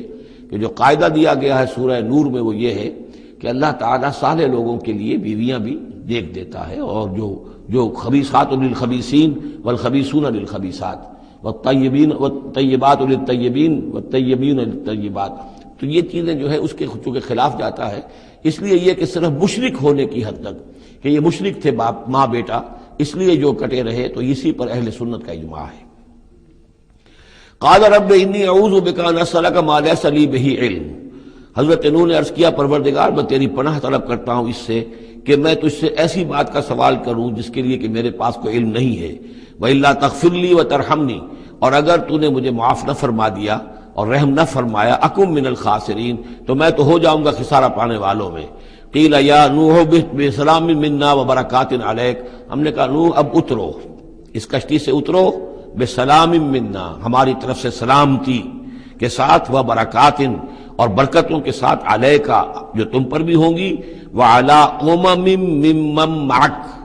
اور ان امتوں پر بھی ہماری یہ برکات ہوں گی کہ جو ان لوگوں کے ساتھ، جو ان کی نسل سے وجود میں آئیں گی جو تمہارے ساتھ ہیں۔ تو گویا کہ نسل انسانی بعد میں عام خیال یہی ہے کہ حضرت نوح علیہ السلام کے 3 بیٹوں ہی سے چلی ہے، باقی اگر کچھ لوگ تھے بھی ان کے ساتھ تو وہ ایسے تھے کہ جن کی کوئی نسل آگے نہیں چلی ہے، بلکہ یہ دنیا کی جو نسلیں اس وقت دنیا میں ہیں نوع انسانی، وہ یہ حضرت یافس، حضرت حام اور حضرت سام کی نسل ہی سے ہیں۔ یہ خیال ہے، واللہ عالم، یقین کے ساتھ نہیں کہا جا سکتا، ویسے میرا اپنا رجحان بھی اسی طرف ہے۔ حضرت یافس کی اولاد جو ہے وہ یہ جو پہاڑی علاقہ ہے، جیسا کہ ابھی آپ نے نقشے میں دیکھا تھا، اس سے اوپر جو ہے یہ سینٹرل ایشیا کے پہاڑ ہیں، اس پہاڑ کو کراس کیا انہوں نے، اور وہ جو پھر میدانی علاقہ ہے روس کا، اور اس کی طرف سے ہوتے ہوتے وہ سیرائے گوبی سے ہوتے ہوئے چین کا، تو حضرت یافس کی اولاد ادھر پھیل گئی ہے، یورپ سے لے کر اور چائنا تک، یہ سب یافس کی نسل ہے۔ حضرت حام کی اولاد مشرق اور مغرب میں چلی گئی، اسی پہاڑی سلسلے کے دامن میں ہوتی ہوئی، ایک شاخ ان کی ایران ہوتے ہوئے بھارت چلی گئی، انڈیا چلی گئی، سندھ اور ہند، اور ایک شاخ جو ہے سینائی پیننسولا کراس کر کے یہ سوڈان اور مصر چلی گئی۔ یہ ہے حضرت حام کی نسل میں سے۔ یہ عام طور پر جو ہمارے پرانے ماہرین انساب ہیں ان کا کہنا یہ ہے۔ انہی میں سے معلوم ہوتا ہے کہ جو یہ یورپین ہیں، جو کہ انڈو ایرانین جو کہلاتے ہیں ایرینز، تو یہ ایرینز جو ہے یہ سب حضرت حام کی اولاد میں سے معلوم ہوتے ہیں۔ ان میں سے گریکس بھی ہیں، اور ان میں رومنز بھی ہیں، اور ان میں جرمنز بھی ہیں۔ باقی جو ہے نسلیں جو ہیں یہ اینگلو سیکسنز، یہ ہیں حضرت یافسی کی نسل سے، جو اوپر سے جا کر اور یہ اسکینڈینیوین کنٹریز سے ہو کر پھر نیچے اترے ہیں یورپ کی طرف۔ تو یہ جو ناردرنرز کہلاتے ہیں، دی نارڈک ریسز، شمالی اقوام جو ہے اینگلو سیکسنز ان میں سے ہیں، لیکن جو مشرقی یورپ کی یہ اقوام ہیں یہ اصل میں یہ بھی آریائی نسل جو ہے حضرت حام کی نسل میں سے، واللہ عالم۔ تو یہاں وہ الفاظ آ گئے تھے، قال یا نوح اہبط بسلام منا وبرکات علیک وعلی امم ممن معک، ان امتوں اور قوموں پر بھی سلامتی اور برکات جو ان میں سے ہوں گی جو تمہارے ساتھ ہیں، تمہارے ساتھ جو اس کشتی میں سوار ہیں۔ وَأُمَمٌ سَنُمَتِّعُهُمْ، اور کچھ اور قومیں بھی ہوں گی، فرقے ہوں گے جنہیں ہم کچھ سامان دیں گے دنیا کا، ثُمَّ يَمَسُّهُم مِّنَّا عَذَابٌ أَلِيمٌ، اور پھر ان کے اوپر ہماری طرف سے ایک بڑا زبردست عذاب آئے گا، جیسے کہ پھر قوم ہود پر اور قوم صالح پر آیا ہے۔ تِلْكَ مِنْ أَنبَاءِ الْغَيْبِ نُوحِيهَا إِلَيْكَ، یہ غیب کی خبروں میں سے ہے جو وحی کر رہے ہیں ہم آپ کی جانب اے محمد صلی اللہ علیہ وسلم۔ وما كنت تعلمها انت ولا قومك، اور نہیں جانتے تھے آپ ان کو، نہ آپ نہ آپ کی قوم ان سے واقف تھی، من قبل هذا، اس سے پہلے، فاصبر، تو اے نبی صبر کیجئے، ان العاقبۃ للمتقین، یقیناً آخری انجام جو ہے وہ بھلا ہوگا اہل تقوی ہی کا۔ وَإِلَىٰ عَادٍ أَخَاهُمْ هُودًا، یہ سام کی نسل کی ایک شاخ جو نیچے اتری ہے اور یہ پہنچ گئی ہے جزیرہ نماء عرب کے تقریباً جو ساؤتھرن ڈیزرٹ ہے جو آج کا، اس کے اندر، اور عاد کی قوم کی طرف ہم نے بھیجا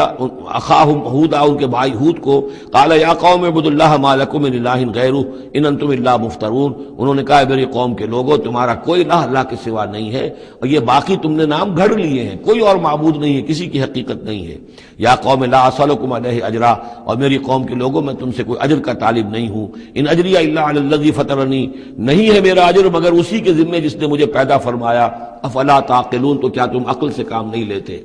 وَيَا قَوْمِ اسْتَغْفِرُوا رَبَّكُمْ، اور میری قوم کے لوگوں اللہ سے استغفار کرو، اپنے گناہوں کی معافی چاہو، توبہ کرو، اس شرک کو اور بت پرستی کو چھوڑو، ثُمَّ تُوبُوا إِلَيْهِ، پھر اس کی جناب میں رجوع کرو، يُرْسِلِ السَّمَاءَ عَلَيْكُمْ مِدْرَارًا، وہ آسمان سے تم پر چھاجوں پانی برسائے گا، وَيَزِدْكُمْ قُوَّةً إِلَىٰ قُوَّتِكُمْ، اور تمہاری جو قوت اس نے عطا کی ہوئی ہے اس میں اور قوت کا اضافہ فرمائے گا، وَلَا تَتَوَلَّوْا مُجْرِمِينَ، لیکن یہ کہ روگردانی نہ کرو مجرموں کی طرح اور مجرم بن کر۔ قالوا یا ہود ما جئتنا ببینہ، انہوں نے کہا کہ اے ہود دیکھو تم کوئی ہمارے پاس سند لے کر نہیں آئے، کوئی معجزہ لے کر نہیں آئے، وما نحن بتارکی آلہتنا عن قولک، اور ہم نہیں ہیں اپنے معبودوں کو چھوڑنے والے صرف تمہارے کہنے سے،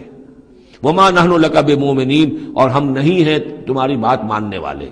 ان نقول الا اعتراک بعض آلہتنا بسوء، ہم تو یہی کہتے ہیں اس کے سوا اور کچھ نہیں ہمارا خیال کہ ہمارے بعض معبودوں کی جو تم نے کوئی گستاخی کی ہے، ان کی نفی کی ہے، تو ان کی طرف سے تمہیں کوئی تکلیف پہنچ گئی ہے، یعنی تمہارا دماغی توازن ٹھیک نہیں رہا ہے، کوئی آسیب تمہیں ہو گیا ہے، تم پر پھٹکار پڑی ہے ہمارے بعض معبودوں کی۔ قال انی اشہد اللہ واشہدوا، حضرت ہود نے فرمایا دیکھو میں اللہ کو گواہ کر کے کہہ رہا ہوں اور تم بھی گواہ رہو، انی بریء مما تشرکون، کہ جن کو تم شریک ٹھہرا رہے ہو میں ان سے بری ہوں، بیزار ہوں، میرا ان سے کوئی تعلق نہیں۔ وہی بات جو حضرت ابراہیم نے فرمائی تھی کہ مجھے ان کا کوئی خوف نہیں، من دونہ ہی، اس کے سوا تم جو شرک کر رہے ہو، فکیدونی جمیعا، تو تم سب کے سب مل کر میرے خلاف جو چاہو کارروائی کر لو، کیدونی، جو چالیں چلنی چاہے چل لو، ثم لا تنظرون، مجھے کوئی مہلت نہ دو، انی توکلت علی اللہ ربی و ربکم، میں نے تو توکل کیا ہے اپنے رب پر، اللہ پر جو میرا بھی رب ہے اور تمہارا بھی رب ہے، ما من دابۃ الا هو آخذ بناصیتها، نہیں ہے کوئی بھی جاندار مگر یہ کہ اس کی پیشانی جو ہے اللہ ہی کے ہاتھ میں ہے۔ وہ دعا جو میں نے آپ کو سنائی تھی اس میں حضور کے الفاظ بھی یہ ہیں، وَنَاصِيَتِي بِيَدِكَ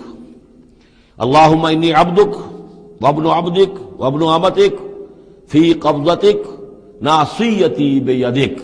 ماض فی حکمک عدل فی قضاؤک۔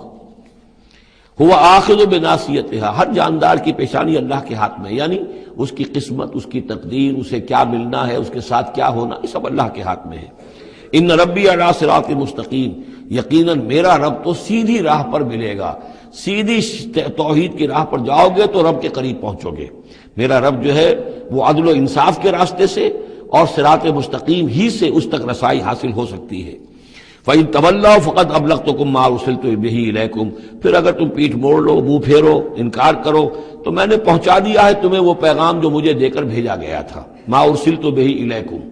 وَيَسْتَخْلِفُ رَبِّي قَوْمًا غَيْرَكُمْ، پھر میرا رب جو ہے تمہیں تباہ کرے گا، ختم کرے گا اور تمہاری جگہ کسی اور قوم کو لے آئے گا۔ وَلَا تَضُرُّونَهُ شَيْئًا، اور تم اس کا کچھ بگاڑ نہیں سکو گے۔ إِنَّ رَبِّي عَلَىٰ كُلِّ شَيْءٍ حَفِيظٌ، یقیناً میرا رب جو ہے ہر چیز کا نگہبان ہے۔ وَلَمَّا جَاءَ أَمْرُنَا، جب ہمارا حکم آ گیا، عذاب کا فیصلہ، نجینا ہودا والذین آمنوا معہ، ہم نے نجات دے دی، بچا لیا ہود کو اور ان کو جو اس کے ساتھ ایمان لائے تھے، برحمت منا، اپنی رحمت سے، ونجیناہم من عذاب غلیظ، اور ہم نے انہیں بچا لیا ایک بہت ہی گاڑھے اور بھاری عذاب سے۔ وَتِلْكَ عَادٌ جَحَدُوا بِآيَاتِ رَبِّهِمْ، یہ تھے عاد، یہ تھی قوم، بڑی زبردست قوم، انہوں نے انکار کیا اپنے رب کی آیات کا، وَعَصَوْا رُسُلَهُ، اور انہوں نے نافرمانی کی اپنے رسولوں کی۔ یہ رسولوں سے مراد کیا ہے؟ اصل میں انبیاء تو آتے رہتے ہیں، آخر میں پھر رسول آتا ہے، چھوٹے چھوٹے، جس طریقے سے کہ اللہ تعالیٰ کی طرف سے سمجھانے کے لیے ان کے معلمین کی حیثیت سے، تو وہاں پہ ان کو بھی رسول کہہ دیا گیا۔ جیسا کہ میں نے کہا تھا قرآن مجید میں یہ الفاظ ایک دوسرے کی جگہ آ جاتے ہیں۔ وَاتَّبَعُوا أَمْرَ كُلِّ جَبَّارٍ عَنِيدٍ، انہوں نے رسولوں کی تو نافرمانی کی اور پیروی کی ان کے حکم کی جو سرکش تھے اور مخالف تھے۔ وَأُتْبِعُوا فِي هَذِهِ الدُّنْيَا لَعْنَةً، اور ان کے پیچھے لگا دی گئی اس دنیا میں بھی لعنت، وَيَوْمَ الْقِيَامَةِ، اور قیامت کے دن کے لیے بھی۔ أَلَا إِنَّ عَادًا كَفَرُوا رَبَّهُمْ، آگاہ ہو جاؤ قوم عاد نے اپنے رب کا کفر کیا تھا۔ أَلَا بُعْدًا لِعَادٍ قوم ہود، سن لو پھٹکار ہے عاد پر جو قوم ہود تھی، جس کی طرف حضرت ہود علیہ السلام کو بھیجا گیا۔ وَإِلَىٰ ثَمُودَ أَخَاهُمْ صَالِحًا، اب ان میں سے جو لوگ بچے تھے وہ پھر آگے وسطی علاقے کی طرف گئے ہیں اور وہاں ہجر کے علاقے میں جا کے آباد ہوئے، وہاں سمود نام کی ایک بڑی قوم ابھری، اور ان کے اندر بھی جب پھر وہی خرابیاں آ گئیں، وہی شیطان نے ان کو پٹی پڑھائی، وہی بت پرستی شروع ہو گئی، وہی ان کے معبود ہو گئے، تراش لیے انہوں نے۔ تو إِلَىٰ ثَمُودَ أَخَاهُمْ صَالِحًا، سمود کی طرف ہم نے بھیجا ان کے بھائی صالح کو۔ قال یا قوم اعبدوا اللہ ما لکم من الہ غیرہ، انہوں نے فرمایا کہ اے میری قوم کے لوگو، اللہ کی بندگی کرو، تمہارا کوئی معبود اس کے سوا نہیں ہے۔ هو انشاکم من الارض، اس نے تمہیں زمین سے اٹھایا ہے، ابھارا ہے، بنایا ہے زمین سے، واستعمرکم فیہا، اور اس میں تم کو آباد کیا ہے، فاستغفروہ، تو اس سے استغفار کرو، اس سے اپنے گناہ بخشواؤ، ثم توبوا الیہ، اور پھر اس کی جانب میں رجوع کرو۔ ان ربی قریب مجیب، یقین میرا رب قریب ہے اور دعا کا قبول کرنے والا ہے۔ قالوا یا صالح قد کنت فینا مرجوا، انہوں نے کہا ہے صالح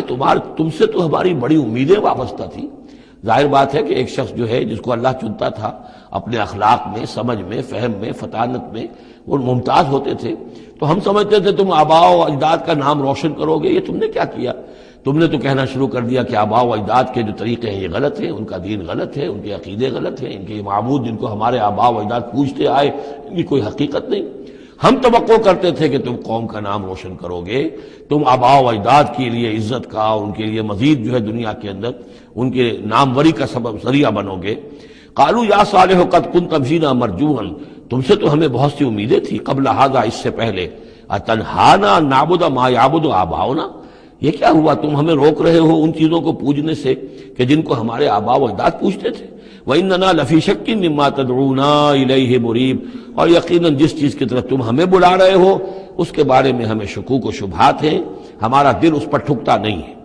قَالَ يَا قَوْمِ أَرَأَيْتُمْ إِن كُنتُ عَلَىٰ بَيِّنَةٍ مِّن رَّبِّي، وہی بات انہوں نے کہی، اے میری قوم کے لوگوں سوچو،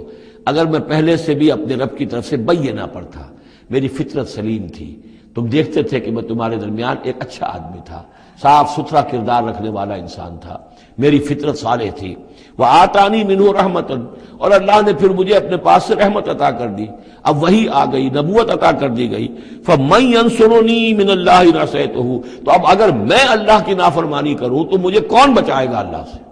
کون اس کی پکڑ سے مجھے بچا سکے گا؟ فما تزیدوننی غیر تقصیر، تو تم تو اضافہ نہیں کرو گے میرے لیے مگر خسارے کے اندر۔ تم چاہتے ہو کہ میں اپنی اس چیز کو چھوڑ کر اور آباء و اجداد کا نام لوں اور ان کے معبودوں کو پوجنا شروع کر دوں، تو تم تو میری تباہی کے در پہ ہو۔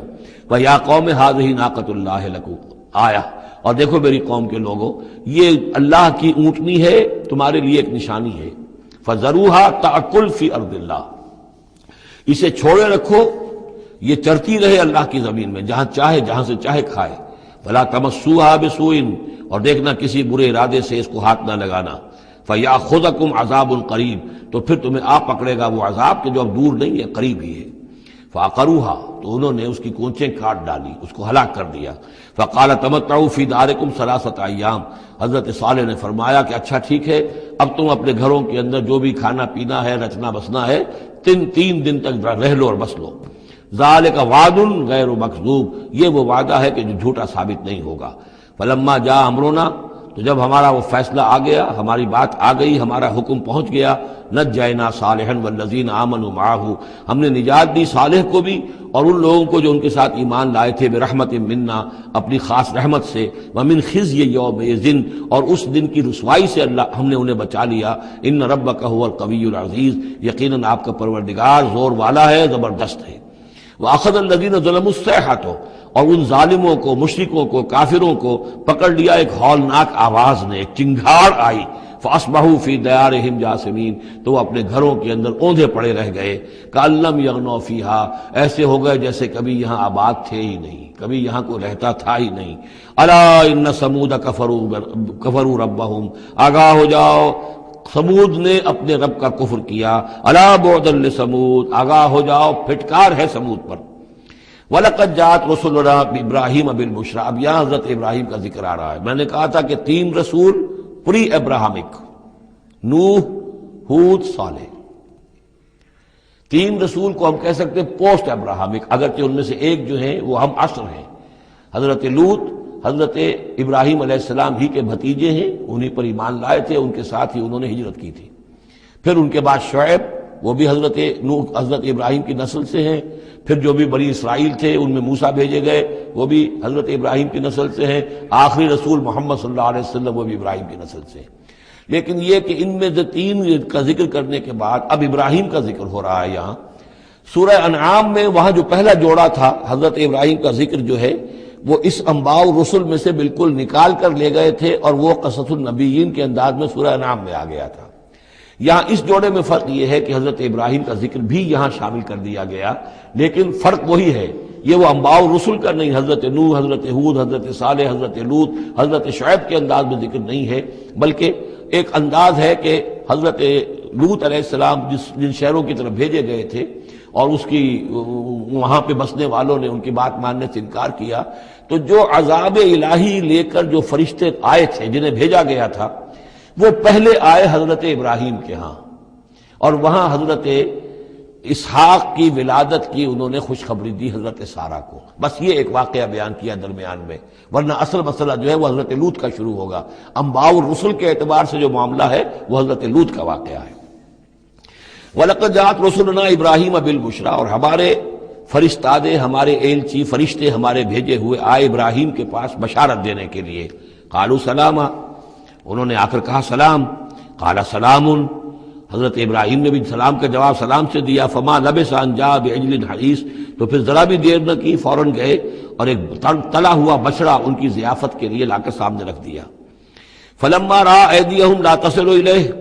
تو جب انہوں نے دیکھا کہ ان کا تو ہاتھ آگے بڑھ ہی نہیں رہا اس بچڑے کا گوشت کھانے کے لیے، آمادہ ہی نہیں ہے، نکرہم، تو اب وہ کچھ کھٹکے دل میں کہ یہ ہیں کون۔ اس زمانے میں رواج یہ ہوتا تھا کہ دشمن جب آتے تھے کسی کو قتل کرنے کے لیے تو اس کا نمک نہیں چکھتے تھے، نمک خوار ہو جائیں گے تو پھر کیسے قتل کریں گے۔ تو ایک تو اندیشہ یہ ہوا کہ یہ کسی برے ارادے سے آئے ہیں جو میری یہ ضیافت قبول نہیں کر رہے۔ نکرہم واوجس منہم خیفہ، اور ان کے دل میں، حضرت ابراہیم کے دل میں ان کی طرف سے ایک خوف پیدا ہو گیا۔ قالوا لا تخف، انہوں نے کہا نہیں آپ ڈریے نہیں، انا ارسلنا الی قوم لوط، اصل میں تو اللہ کے ہم فرشتے ہیں، بھیجے گئے ہیں قوم لوط کی طرف۔ اب وہ آخری فیصلہ اس کا جو ہے وہ ہمیں چکانا ہے۔ وامرأتہ قائمۃ فضحکت، ادھر کہیں حضرت سارہ بھی پیچھے کہیں کھڑی ہوئی ہوں گی پردے کے پیچھے، وہ اس پر ہنس پڑی۔ مطلب یہ کہ حضرت ابراہیم کی جو حالت انہوں نے دیکھی کہ میرا شوہر خوفزدہ ہو گیا تھا، تو اس کے اوپر کچھ ان کا معاملہ ہوا، فضحکت، وہ ہنسی۔ فبشرناہا باسحاق، تو ہم نے انہیں بشارت دی اسحاق کی، یعنی فرشتوں نے ان کو بشارت دی اسحاق کی۔ حضرت اسماعیل کی ولادت ہو چکی ہے، لیکن حضرت اسماعیل کو تو حضرت ابراہیم جا کر چھوڑ آئے ہیں اور وہ تو مکے میں آباد ہیں۔ حضرت سارہ کی اولاد ہوئی نہیں تھی، اصل جو خاندانی بیوی تھی ان کی وہ تو حضرت سارہ تھی۔ حضرت ہاجرہ جو ہیں وہ تو بادشاہ مصر نے ان کی خدمت میں ان کو پیش کیا تھا، اسی لیے ان کو لونڈی بھی کہہ دیتے ہیں یہ، حالانکہ وہ شہزادی تھی، وہ بادشاہ کے شاہی خاندان کی خاتون تھی حاجرہ سلام علیہا، لیکن یہ کہ یہ یہودی کہتے ہیں کہ وہ تو لونڈی تھی، کنیز تھی۔ تو چونکہ اولاد نہیں ہوئی تھی حضرت سارہ کے ہاں، تو حضرت سارہ ہی نے کہہ کر پھر حضرت ابراہیم سے کہا تھا کہ آپ تعلق قائم کریں حاجرہ سے، شاید اللہ تعالیٰ آپ کو حاجرہ سے اولاد دے دے۔ لیکن جب وہ اولاد ہو گئی حضرت اسماعیل، تو پھر وہ جو عورت کی ایک فطرت ہے اور مزاج ہے، تو ان کے لیے کھلنے لگی یہ بات کہ مجھے اللہ نے اولاد نہیں دی۔ اب ظاہر بات ہے کہ حضرت ابراہیم کی توجہ زیادہ ہو گئی ہوگی حضرت ہاجرہ کی طرف، اپنے بیٹے کی طرف، تو پھر وہ ذریعہ بن گیا کہ انہوں نے کہا کہ انہیں چھوڑ کر آؤ، اور اللہ کے حکم سے حضرت ابراہیم نے حضرت ہاجرہ کو اور حضرت اسماعیل کو وہاں بیت اللہ کے پاس، یا بیت اللہ جہاں بعد میں تعمیر ہونا تھا اس کی صرف بنیادیں اس وقت تھیں لیکن کوئی نشان اور نہیں تھا، وہاں چھوڑ دیا۔ اب یہاں جو ہے اولاد ہو رہی ہے، ان کی بشارت دی جا رہی ہے۔ تو حضرت اسحاق چھوٹے ہیں حضرت اسماعیل سے۔ فضاحکت فبشرناها باسحاق ومن وراء اسحاق یعقوب، اور یہ بھی کہا کہ پھر اسحاق کے بعد اسحاق کے ہاں ایک بیٹا ہوگا یعقوب، وہ بہت ہی ہمارے ہاں اس کا درجہ بہت بلند ہوگا، یعنی بیٹے کی بشارت پھر پوتے کی بشارت۔ قالت یا ویلتا آلد وانا عجوز وہذا بالی شیخا، انہوں نے کہا ہائے میری خرابی، کہ اب میں جنوں گی جبکہ میں ہو چکی ہوں نہایت بوڑھی، اور میرا یہ شیخ جو ہے، میرا یہ جو شوہر ہے یہ بھی شیخ ہے، یہ بھی ضعیف ہے، بوڑھا ہو چکا ہے۔ ان ھذا لشیء عجیب، یہ تو بڑی عجیب بات جو آپ بتا رہے ہیں، یہ خوشخبری مجھے دے رہے ہیں اس بڑھاپے کی عمر میں کہ میرے ہاں بیٹا ہوگا۔ قالوا اتعجبین من امر اللہ، ان فرشتوں نے کہا کہ کیا آپ تعجب کرتی ہیں اللہ کے معاملے میں؟ اللہ کا فیصلہ ہے، اللہ جیسے چاہے پیدا کرے، ہم اللہ کی طرف سے خوشخبری دے رہے ہیں، اپنی طرف سے نہیں دے رہے۔ رحمت اللہ وبرکاتہ علیکم اہل البیت، اے نبی کے گھر والوں تم پر اللہ کی رحمت ہو، اس کی برکتیں ہوں۔ اب یہاں اہل البیت کو سمجھ لیجئے کس کے لیے ہے؟ حضرت سارہ کے لیے ہے۔ اہل بیت رسول ازواج مطہرات ہیں، ان کی ایکسٹینشن ہے جو حضور نے کہا ہے اللہم ہؤلاء اہل بیتی، اے اللہ یہ بھی میرے اہل بیت ہیں۔ حضرت فاطمہ، حضرت علی، حضرت حسن، حضرت حسین، وہ بھی اہل بیت میں یہ ایکسٹینشن ہے۔ اہل بیت اصلاً نبی کی بیوی، یہاں پر کس کے لیے آ رہا؟ حضرت سارہ کے لیے۔ گھر والے ہم کہتے بھی ہیں گھر والے، گھر والے کون ہوتے ہیں؟ گھر والی تو بیوی ہوتی ہے۔ قالوا اتعجبین من امر اللہ رحمت اللہ وبرکاتہ علیکم اہل البیت انہ حمید مجید، یقیناً اللہ حمید ہے اور مجید ہے، بہت بزرگ ہے، بڑائیوں والا ہے، اور اپنی ذات میں ستودہ صفات ہے۔ فلما ذهب عن ابراہیم الروع، جب ابراہیم کا خوف جاتا رہا، وجاءت البشریٰ، اور یہ بشارت پہنچ گئی، ان کے لیے خوشی کی بات تھی کہ اب سارہ کے ہاں بھی اللہ تعالیٰ بیٹا عطا کرے گا۔ یجادلنا فی قوم لوط، اب اس نے جھگڑنا شروع کر دیا ہم سے قوم لوط کے بارے میں۔ یہ مجادلہ جو ہے یہ تورات میں بڑی تفصیل سے آیا ہے کہ دیکھو تم جو جا رہے ہو، اگر اس شہر کے اندر، ان بستیوں کے اندر 50 آدمی بھی راست باز ہوں گے تو کیا کرو گے؟ کیا پھر بھی ہلاک کر دو گے؟ فرشتوں نے کہا نہیں، اگر 50 آدمی وہاں ہوئے، اگر راست باز ہوئے تو ہم ہلاک نہیں کریں گے۔ اچھا دیکھو میری کوئی حیثیت نہیں ہے، میں بہت ناچیز ہوں، لیکن میں پھر جرأت کرتا ہوں، میں اللہ سے عرض کرتا ہوں کہ اچھا ہو سکتا ہے 40 ہوں وہاں پر، تو پھر اچھا 40 بھی ہوئے تو پھر ہم ان کو بھی پھر چھوڑ دیں گے، بستیوں کے اوپر عذاب نہیں آئے گا۔ ہوتے ہوتے 5 پہ آ گئے، جس پہ کہ آخر میں کہا گیا کہ اے ابراہیم چھوڑو اب اس بات کو، اب یہ تمہارے رب کا فیصلہ آ چکا۔ وہاں ایک بھی نہیں ہے، تم 5 کی بات کر رہے ہو۔ وہاں تو سوائے حضرت لوط علیہ السلام کے خود اور ان کی 2 بیٹیوں کے اور کوئی بھی نہیں تھا کہ جو ان شہروں میں سے بچا ہو۔ تو یجادلنا فی قوم لوط، اب وہ قوم لوط کے بارے میں ہم سے جھگڑنے لگے، یعنی چونکہ وہ حلیم الطبع تھے، طبیعت میں نرمی تھی، وہی جو حضور کی طبیعت میں بھی تھی، حضرت ابوبکر کی طبیعت میں بھی تھی، اس وجہ سے انہوں نے کہا کہ عذاب سے بچنے کی کوئی شکل ہو سکے۔ ان ابراہیم لحلیم اواہ منیب، 3 الفاظ جمع کر دیے گئے۔ یقیناً ابراہیم بہت ہی حلیم بھی تھا، بہت ہی نرم دل تھا، اور بہت ہی اللہ کی جناب میں رجوع کرنے والا تھا۔ یا ابراہیم عارض عن ھذا، تو اب کہا گیا ان سے کہ ابراہیم اب چھوڑیے، اب اس بات سے آپ ذرا قطع تعلق کیجئے۔ انہ قد جاء امر ربک، یہ تو اب آپ کے رب کا فیصلہ آ چکا ہے۔ وانہم آتیہم عذاب غیر مردود، اب ان پر وہ عذاب آ کر ہی رہے گا جسے لوٹایا نہیں جا سکے گا۔ ولما جاءت رسلنا لوطا سیء بہم وضاق بہم ذرعا، تو جب آئے ہمارے یہ فرشتادے بھیجے ہوئے، ہمارے یہ پیغامبر، یہ فرشتے لوط کے پاس، سیء بہم، کہ وہاں پر یہ بھیجے گئے تھے بہت خوبصورت لڑکوں کی شکل میں، اور ان کے ہاں جو تھا معاملہ، آپ کو معلوم ہے کہ جو امرت پرستی ان کے ہاں تھی اور جو سوڈمی تھی، تو یہ لڑکے خوبصورت آ گئے تو اس قوم کے لیے، تو ان کے لیے جشن ہو گیا کہ ہمارے لیے شکار آ گئے ہیں بہت اچھے، لوط کے ہاں بڑے عمدہ شکار پہنچے ہیں، لہذا وہ سب غول کے غول اب آ رہے ہیں، حضرت لوط علیہ السلام کے گھر پر چڑھائی کر رہے ہیں۔ تو جب ہمارے یہ فرشتادہ، ہمارے یہ جو نوجوان لڑکوں کی شکل میں جن کو بھیجا گیا تھا فرشتوں کو، جب پہنچے حضرت لوط کے پاس، سیء بہم، وہ ان کو دیکھ کر بہت غمگین ہوا کہ یہ بڑا میرے لیے وَضَاقَ بِهِمْ ذَرْعًا، ان کا دل بڑا تنگ ہوا، وَقَالَ هَذَا يَوْمٌ عَصِيبٌ، اور انہوں نے کہا یہ تو میرے لیے بڑا سختی کا دن آ گیا ہے، میرے پاس اتنی طاقت نہیں ہے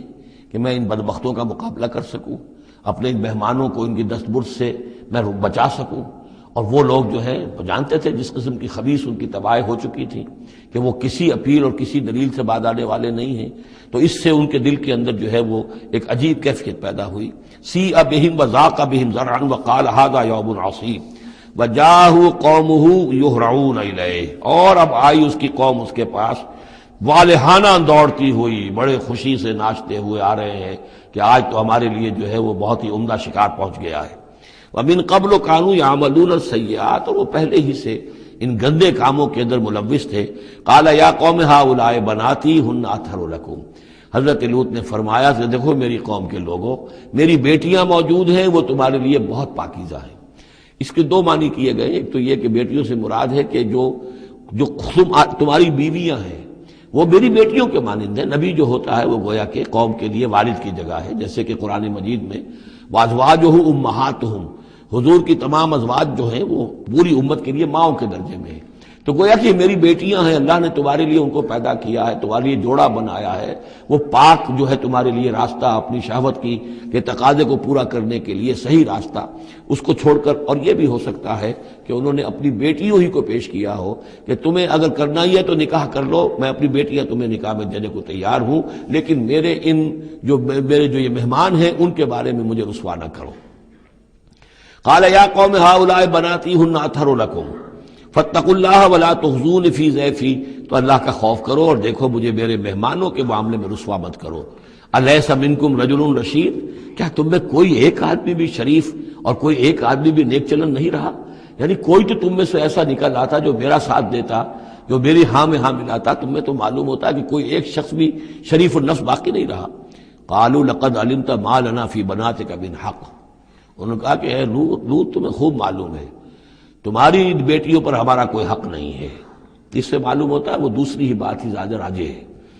وَإِنَّكَ لَتَعْلَمُ مَا نُرِيدُ، اور تم خوب جانتے جو ہم چاہتے ہیں، یعنی باتیں مت بناؤ، ہماری توجہ جو ہے ادھر ادھر لے جانے کی کوشش نہ کرو، تم جانتے ہو ہم جو چاہتے ہیں، جس کے لیے ہم حاضر ہوئے ہیں، جس کے لیے ہم پہنچے ہیں۔ قَالَ لَوْ أَنَّ لِي بِكُمْ قُوَّةً، انہوں نے کہا کاش کہ میرے پاس تمہارے مقابلے کے لیے کوئی طاقت ہوتی، او آوی الی رکن شدید، یا وہ کوئی قلعہ ایسا ہوتا جس میں مضبوط میں جا کر پناہ لے لیتا اور تم سے اپنے آپ کو اور اپنے مہمانوں کو بچا لیتا۔ یہاں ہے اصل میں حضور صلی اللہ علیہ وسلم کی ایک حدیث میں الفاظ آئے ہیں، یرحم اللہ لوطا لقد کان یاوی الی رکن شدید، اللہ تعالیٰ رحم فرمائے لوط پر، وہ ایک مضبوط قلعے میں تھے، اللہ تعالیٰ کی حفاظت تو انہیں حاصل تھی، لیکن یہ کہ اس وقت جو صورت بن گئی تھی ان کے لیے، جیسے جب جادوگروں نے جو اپنے انچھر پھینکے تھے اور وہ بھی بن گئے تھے فرعون کے دربار میں، وہ بھی شکل اختیار کر لی تھی انہوں نے سانپوں کی، تو حضرت موسیٰ پر بھی وقتی طور پر خوف طاری ہو گیا تھا۔ تو بدبنائے طب بشری خوف کا ہو جانا یہ کوئی نبوت کی عصمت کے منافی نہیں ہے۔ تو یہاں پر بھی اللہ تعالیٰ کی حفاظت تھی، اور جیسا کہ آیا فرشتوں نے پھر ذرا سا ایک ہاتھ ہلایا اور سب کے سب اندھے ہو گئے، وہ اس طرح کا معاملہ تفاصیل تورات میں ہے۔ قال لو ان لی بکم، لیکن جو حسرت کی کیفیت تھی اور جس طرح ضیق میں ان کی جان اس وقت آئی تھی، اس کا تصور کیجئے، کاش کہ میرے پاس تمہارے مقابلے کے لیے طاقت ہوتی، او آوی الی رکن شدید، یا کوئی ایسا ہوتا مضبوط مستحکم قلعہ جس میں جا کر میں پناہ لے لیتا۔ قالوا یا لوط انا رسول ربک، ان فرشتوں نے کہا اے لوط گھبرائیں نہیں، ہم آپ کے رب کے پیغامبر ہیں، بھیجے ہوئے ہیں، لن یصلوا الیک، یہ آپ تک پہنچ ہی نہیں پائیں گے، آپ کو کوئی گردن نہیں پہنچا سکیں گے، آپ بالکل اطمینان رکھیں۔ فَأَسْرِ بِأَهْلِكَ بِقِطْعٍ مِنَ اللَّيْلِ، اور بھی رات کا ایک حصہ جو باقی ہے اس میں آپ اپنے اہل کو لے کر، اپنے گھر والوں کو لے کر نکل جائیے اس بستی سے۔ وَلَا يَلْتَفِتْ مِنْكُمْ أَحَدٌ، اور کوئی بھی آپ میں سے پیچھے نہ دیکھے، پیچھے توجہ نہ کرے، پیچھے کی طرف کوئی خیال نہ آئے کہ ہمارے دوست تھے اور ہمارے یہ تھے اور ہمارے عزیز تھے، إِلَّا امْرَأَتَكَ، اور آپ کی بیوی بھی ساتھ نہیں جائے گی، وہ بھی یہیں رہے گی۔ یہ دو بیویاں ہیں جلیل القدر پیغمبروں کی، جن کا ذکر پھر آئے گا بڑی وضاحت کے ساتھ سورہ تحریم میں، ایک حضرت نوح علیہ السلام کی بیوی اور ایک حضرت لوط کی بیوی، کہ یہ اگرچہ کہ کانتا تحت عبدین من عبادنا صالحین فخانتاہما فلم یغنیا عنہما من اللہ شیئا، اگرچہ وہ ہمارے دو بہت ہی نیک اور بہت ہی برگزیدہ بندوں کے تحت تھیں، ان کے گھروں میں آباد تھیں، لیکن یہ کہ انہوں نے خیانت کی، اور اس کے نتیجے میں یہ ہے کہ پھر وہ اللہ تعالیٰ کے عذاب سے ان کے شوہر انہیں بچا نہیں سکے۔ نہ حضرت نوح بچا سکے اپنی اس بیوی کو، اور نہ حضرت لوط بچا سکے اپنی اس بیوی کو۔ الا امرأتک، سوائے آپ کی بیوی کے، انہ مصیبھا ما اصابہم، اس کے اوپر تو وہی مصیبت آ کر رہنی ہے جو ان سب پر آنی ہے۔ ان موعدہم الصبح، اور دیکھیے ان کے وعدے کا وقت صبح کا ہے، صبح کو وہ عذاب آ جائے گا۔ الیس صبح بقریب، کیا صبح قریب نہیں ہے؟ یعنی اب جلدی کیجئے، اب آپ فوری طور پر یہاں سے اپنی بچیوں کو لے کر نکل جائیے۔ فلما جاء امرنا جعلنا عالیہا سافلہا، جب ہمارا حکم آ پہنچا ہم نے اس کے اونچے کو نیچا کر دیا، یعنی کسی بستی کو تلپٹ کیا جائے تو چھت نیچے ہو جائے گی اور جو بنیادیں اوپر آ جائیں گی۔ عالیہا سافلہا، الٹ کر رکھ دیا بستیوں کو۔ وامطرنا علیہا حجارۃ من سجیل، اور مزید ان کے اوپر ہم نے بارش برسائی کنکروں کی، پتھروں کی۔ یعنی یہ کہ ایک طرف تو یہ کہ کچھ زلزلہ آیا یا کچھ اور زمین میں دھماکہ ہوا، ایکسپلوژن ہوا جس سے وہ بستیاں الٹ گئیں، اور اس کے بعد یہ ہے کہ آسمان سے پھر بارش ہوئی ہے ان پر سجیل۔ یہ سجیل اصل میں فارسی کا لفظ ہے سنگ گل، سنگ گل یعنی یہ کہ مٹی جو ہے اگر کسی صحرا کے اندر تھوڑی سی پھوار پڑے اور زیادہ تیز بارش نہ ہو تو وہ ہر قطرے کے ساتھ تھوڑی سی مٹی مل کر وہ ایک چھوٹا سا دانہ بنتا ہے، اور وہ پھر دھوپ جب پڑتی ہے تو وہ پھر پک جاتا ہے، جیسے کہ کہیں آپ اینٹیں پکاتے ہیں اپنے ان کے اندر بھٹیوں کے اندر، یہ پھر کہلاتی ہے سنگ گل۔ یعنی یہ پتھر تو ہے لیکن یہ پتھر نہیں ہے، یہ مٹی کے بنے ہوئے پتھر ہیں، کنکر ہیں۔ ان کنکروں کی بارش ہوئی جس کے اندر کہ اس کو بالکل دفن کر دیا گیا ان دونوں شہروں کو۔ منضود، تہ بر تہ، تہ بر تہ، وہ جو بارش ہو رہی تھی کنکروں کی تہ بر تہ۔ مسومۃ عند ربک، اور وہ نشان زد تھے تیرے رب کی طرف سے، یعنی ہر ایک کے لیے معلوم تھا کہ کس کو کون سا پتھر لگنا ہے اور کون سا جو شخص ہے اس کی ہلاکت کس کے ذریعے سے ہونی ہے۔ وما ہی من الظالمین ببعید، اور یہ ان ظالموں سے کچھ زیادہ دور نہیں ہے، یعنی جو مشرکین مکہ ہیں، جو قریش ہیں اور عرب کے جو مشرک ہیں، ان سے یہ بستیاں کوئی دور تو نہیں ہیں، اس لیے کہ یہ جب جاتے تھے فلسطین کی طرف اپنے قافلے لے کر تو یہاں سے گزرتے تھے۔ قوم سمود کا مسکن بھی ان کے راستے میں آتے تھے، قوم مدین کا علاقہ بھی ان کے راستے میں آتا تھا، پھر یہ عمورہ اور صدوم کی بستیوں کے جو ہے یہ بھی کچھ ان کے جو آثار باقی رہ گئے تھے وہ بھی آتے تھے۔ وَإِلَىٰ مَدْيَنَ أَخَاهُمْ شُعَيْبًا، اور مدین کی طرف ہم نے بھیجا ان کے بھائی شعیب کو۔ میں بتا چکا ہوں یہ بنی قطورہ میں سے ہے مدین، اور پھر ان سے جو ایک قوم بڑی بنی وہ آ کر خلیج عقبہ کے داہنی طرف جو ہے یہ علاقے کے اندر آباد ہو گئی۔ اور یہ انٹرسیکشن ہے، روڈز کا کراس روڈ ہے۔ قافلے جو جنوب سے شمال کو جاتے تھے یمن سے شام کو، اور شام سے یمن کو، وہ گزرتے تھے شمالاً جنوباً، اور قافلے جو عراق سے آتے تھے اور مصر کو جاتے تھے وہ گزرتے تھے شرقاً غرباً۔ اس طریقے سے یہ جو ہے انٹرسیکشن تھا ان قافلوں کا، تو یہاں بڑی خوشحالی ہوئی، کاروبار چمکے ان کے۔ لیکن اس قوم کے اندر پھر وہ خرابیاں آئیں جو ہم پڑھ چکے ہیں سورہ اعراف میں، کم تولنا، کم ناپنا، رہزنی کرنا، جھوٹ بولنا، دھوکہ دینا، یعنی شرک کے علاوہ۔ وَإِلَىٰ مَدْيَنَ أَخَاهُمْ شُعَيْبًا، اور مدین کی طرف ہم نے بھیجا ان کے بھائی شعیب کو۔ قَالَ يَا قَوْمِ اعْبُدُوا اللَّهَ مَا لَكُم مِّنْ إِلَٰهٍ غَيْرُهُ، انہوں نے بھی یہی کہا کہ اے میری قوم کے لوگو، اللہ کی بندگی کرو، تمہارا کوئی الہ نہیں ہے اس کے سوا۔ وَلَا تَنقُصُوا الْمِكْيَالَ وَالْمِيزَانَ، اور نہ کم رکھو پیمانوں کو اور نہ ہی میزان تول کو۔ إِنِّي أَرَاكُمْ بِخَيْرٍ، میں تمہیں دیکھ رہا ہوں کہ آسودہ حال ہو، اللہ نے تمہیں آسودہ حال کیا ہے۔ انی اخاف علیکم عذاب یوم محیط، لیکن اگر تم اپنی ان غلط بدعمالیوں سے باز نہ آئے تو مجھے اندیشہ ہے کہ تم پر ایک ایسے دن کا عذاب آ جائے گا جو تمہیں گھیر لے گا۔ وَيَا قَوْمِ أَوْفُوا الْمِكْيَالَ وَالْمِيزَانَ بِالْقِسْطِ، اور میری قوم کے لوگوں پیمانہ اور تول جو ہے عدل اور انصاف کے ساتھ پورا پورا دیا کرو۔ وَلَا تَبْخَسُوا النَّاسَ أَشْيَاءَهُمْ، اور مت کم کیا کرو، گھٹایا کرو لوگوں کے لیے ان کے سامان۔ وَلَا تَعْثَوْا فِي الْأَرْضِ مُفْسِدِينَ، اور نہ ہی زمین میں فساد مچاتے پھرو۔ بقیت اللہ خیر لکم، جو بھی اللہ کی طرف سے بچت ہو جائے، صحیح صحیح تولو، صحیح صحیح ناپو، پھر جو بچ جائے تو گویا کہ وہ اللہ تعالیٰ کی طرف سے تمہیں ایک نفع ہے جو اللہ نے دیا ہے۔ تو جو بھی صحیح تجارت کرتے ہوئے بچت ہو جائے، نفع ہو جائے، وہ بقیت اللہ ہے۔ بقیت اللہ خیر لکم ان کنتم مؤمنین، اگر تم مومن ہو، اگر مانتے ہو میری بات کو، ماننے والے ہو تو وہ تمہارے لیے بہتر ہے۔ وما انا علیکم بحفیظ، لیکن میں تمہارے اوپر کوئی نگران اور نگہبان نہیں ہوں، میں ٹھیکیدار نہیں ہوں، میرا کوئی زور تم پر نہیں چل رہا، میں تمہیں سمجھا رہا ہوں اور نیکی کی تلقین کر رہا ہوں۔ قالوا یا شعیب وصلاتک تأمرک ان نترک ما یعبد آباؤنا، انہوں نے کہا اے شعیب کیا تمہاری نماز تمہیں اس بات کا حکم دیتی ہے کہ ہم چھوڑ دیں ان کو کہ جن کو پوجتے تھے ہمارے آباء و اجداد؟ اگرچہ حضرت شعیب کی گفتگو میں تذکرہ نہیں ہے، لیکن یہ کہ وہ کامن مرض جو ہے، مشترک مرض، بیماری، وہ تو موجود تھا، یعنی وہ شرک۔ او ان نفعل فی اموالنا ما نشاء، یا یہ تمہاری نماز جو ہے تمہیں روکتی ہے، حکم دیتی ہے اس بات کا کہ ہم اپنے مال میں جو چاہے نہ کر سکیں۔ ہمارا مال ہے، یہ جو آج بھی دنیا میں تصور ہے، سیکریٹ رائٹ آف اونرشپ، میرا مال ہے میں جو چاہوں کروں، اسی سے پھر وہ ساری خرابیاں پیدا ہوتی ہیں۔ مال آپ کا ہے، اللہ کی امانت ہے، آپ کے پاس ہے، مالک اللہ ہے، لیکن اس میں اللہ کے حکم کے مطابق تصرف کرنا ہے۔ یہاں کوئی سیکریٹ رائٹ آف اونرشپ نہیں ہے۔ یو آر ٹرسٹیز، یہ امانت چند روزہ نزد ماست، در حقیقت مالک ہر شے خداست۔ یہ تو چند دن کی ایک امانت ہے تو ہمارے پاس جو ہے، ورنہ حقیقت میں تو مالک حقیقی ہر شے کا اللہ ہے۔ تو جب انسان مالک اپنے آپ کو سمجھتا ہے فی اموالنا، تو پھر ما نشاء، جو ہم چاہیں گے کریں گے۔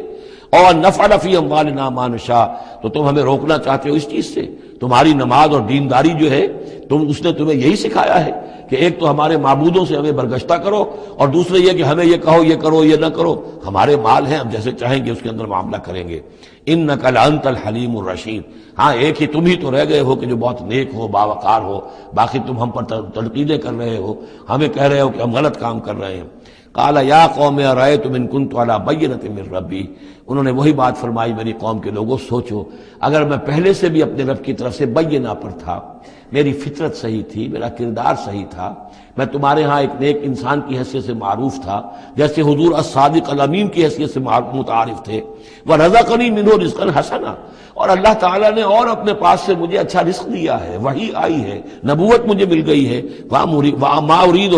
أَنْ أُخَالِفَكُمْ إِلَىٰ مَا أَنْهَاكُمْ عَنْهُ، اور میں یہ ہرگز نہیں چاہتا کہ جس چیز سے تمہیں میں روک رہا ہوں، تمہیں اس سے روک کر میں خود وہی کام کرنے لگوں۔ ان اريد الا الاصلاح، میں نہیں چاہتا سوائے اصلاح کے، مستطاعت ہو، جتنا بھی میرے امکان میں ہو۔ وما توفیقی الا باللہ، اور میری توفیق تو ہے تو اللہ ہی کی طرف سے ہے، جو بھی میرے اندر ہمت ہے، جو بھی استقامت ہے، اور جو بھی مجھ سے کام بن رہا ہے وہ اللہ کی طرف سے ہے۔ علیہ توکلت، تو میں نے اسی پر توکل کیا ہے، وإلیہ انیب، اور اسی کی طرف میرا رجوع کرنا ہے۔ وَيَا قَوْمِ لَا يَجْرِمَنَّكُمْ شِقَاقِي أَن يُصِيبَكُم مِّثْلُ مَا أَصَابَ قَوْمَ نُوحٍ أَوْ قَوْمَ هُودٍ أَوْ قَوْمَ صَالِحٍ وَمَا قَوْمُ لُوطٍ مِّنكُمْ بِبَعِيدٍ صدق اللہ العظیم۔ رب اشرح لي صدری ويسر لي أمری واحلل عقدة من لسانی يفقهوا قولی۔ اللهم ربنا ألهمنا رشدنا وأعذنا من شرور أنفسنا، اللهم أرنا الحق حقا وارزقنا اتباعه وأرنا الباطل باطلا وارزقنا اجتنابه، اللهم ربنا آنس وحشتنا في قبورنا وارحمنا بالقرآن العظيم، اللهم اجعله لنا إماما ونورا وهدى ورحمة، اللهم ذكرنا منه ما نسينا وعلمنا منه ما جهلنا، وارزقنا تلاوته آناء الليل وآناء النهار واجعله لنا حجة يا رب العالمين آمین۔ رمضان مبارک کا پہلا عشرہ مکمل ہو جانا آپ سب حضرات کو مبارک ہو۔ آج کے شب سے دوسرا عشرہ شروع ہو رہا ہے۔ پہلے عشرے کو حضور نے عشرہ رحمت قرار دیا ہے، اور یہ عشرہ مغفرت ہے۔ سورہ ہود کے 8ویں رکوع میں جو مضمون چل رہا تھا، حضرت شعیب علیہ السلام اور ان کی قوم کے مابین جو رد و قدح کی تفصیل بیان ہو رہی تھی، اس میں ایک اہم نقطہ آیا ہے، وَيَا قَوْمِ لَا يَجْرِمَنَّكُمْ شِقَاقِي، اور دیکھو اے میری قوم کے لوگوں، تمہیں میری دشمنی، میرا ذاتی بغض اس بات پر آمادہ نہ کر دے کہ تمہارا وہ انجام ہو جائے ان یصیبکم مثل ما اصاب قوم نوح، کہ تم پر بھی وہی عذاب آئے اللہ کا جیسا کہ آیا تھا قوم نوح پر، او قوم ہود، او قوم ہود، یا جو آیا تھا قوم ہود پر، او قوم صالح، یا جو آیا تھا قوم صالح پر، لوط منکم ببعید، اور قوم لوط تو تم سے زیادہ دور بھی نہیں۔ یہ چار جو ہیں قوموں کے اوپر عذاب آ چکا تھا حضرت شعیب علیہ السلام کی قوم پر عذاب آنے سے پہلے، حضرت نوح، حضرت ہود، اور جہاں جن شہروں تک حضرت لوط علیہ السلام بھیجے گئے، یعنی سدوم اور عامورہ کی بستیاں، اور یہ جو بستیاں تھیں دونوں جن پر عذاب آیا ہے، بعید ہونے کا معاملہ ان کا دونوں اعتبار سے ہے، زمانی اعتبار سے بھی، مکانی اعتبار سے بھی۔ جغرافیے میں بھی ہم نے دیکھ لیا کہ خلیج عقبہ کے مشرقی ساحل کے ساتھ جو ہے علاقہ جو ہے یہ تھا کہ جو اصحاب مدین کا ہے، جن میں شعیب بھیجے گئے، ان سے ذرا ہٹ کر مشرق میں جو ہے بحیرہ بردار ہے، اور بحیرہ بردار کے ساحل کے اوپر یہ شہر آباد تھے۔ تو جغرافیائی اور زمینی اعتبار سے بھی فاصلہ نہیں ہے، زمانی اعتبار سے بھی زیادہ فصل نہیں ہے۔ اور اگرچہ بعض لوگوں کا خیال یہ ہے کہ حضرت موسیٰ علیہ السلام جب مدین گئے تھے مصر سے، اپنی جان بچا کر نکلے تھے، تو پھر وہاں جس شیخ کے پاس وہ رہے ہیں اور جس کی بیٹی سے پھر انہوں نے شادی کی ہے، اس کے بارے میں لوگوں نے یہ خیال ظاہر کیا کہ وہ حضرت شعیب تھے۔ مجھے اس سے سختی سے اختلاف ہے، اور مجھے ان لوگوں کی رائے سے اتفاق ہے جو سمجھتے ہیں کہ یہ ممکن ہی نہیں ہے۔ حضرت شعیب کی قوم کے اوپر جو عذاب آ چکا تھا، اس کے بعد جو لوگ بچے کھچے وہاں آباد تھے، ان میں کوئی نیک آدمی تھا کہ جس کے پاس حضرت موسیٰ علیہ السلام کا جانا ہوا ہے۔ لیکن یہ کہ بہرحال اتنا فصل کوئی ہزاروں برس کا نہیں ہے ان کے مابین، سینکڑوں برس کا بھی شاید نہ ہو، قریب کا ہے معاملہ، زمانی اعتبار سے بھی اور زمینی اعتبار سے بھی۔ اب جو نقطہ اس میں اہم ہے وہ یہ ہے کہ بسا اوقات کسی شخص کو کسی داعی حق سے ذاتی پرخاش ہوتی ہے، کوئی ذاتی بغض ہے، کوئی ذاتی دشمنی ہے، کسی سبب سے ہے، اس کے نفسیاتی اسباب ہو سکتے ہیں اور بہت سے اسباب ہو سکتے ہیں، اور صرف ایک ذاتی پرخاش کی وجہ سے وہ اس کی دعوت کو رد کرتا ہے، اس کی مخالفت پر کمر بستہ ہو جاتا ہے، اس کی دشمنی اختیار کرتا ہے۔ نتیجہ کیا ہے؟ اس کا کچھ نہیں بگاڑتا، اپنے آپ کو برباد کر لیتا ہے، اپنی تباہی کو دعوت دیتا ہے۔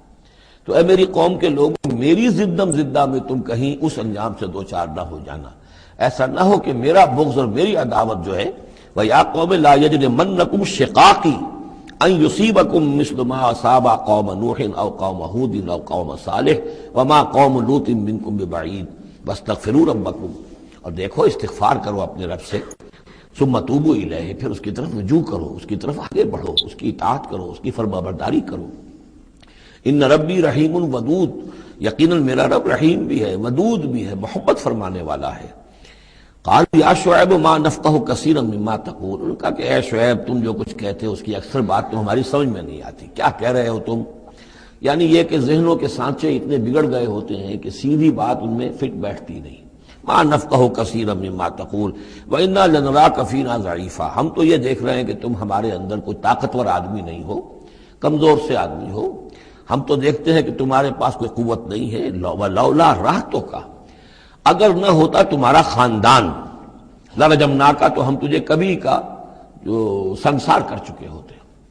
اب یہ بات بہت اہم ہے اس وقت، اصل میں یہ جو صورت مکی نازل ہو رہی ہیں، جو حضور کی دعوت اور تحریک جس دور سے گزر رہی تھی اور جو کچھ ہو رہا تھا،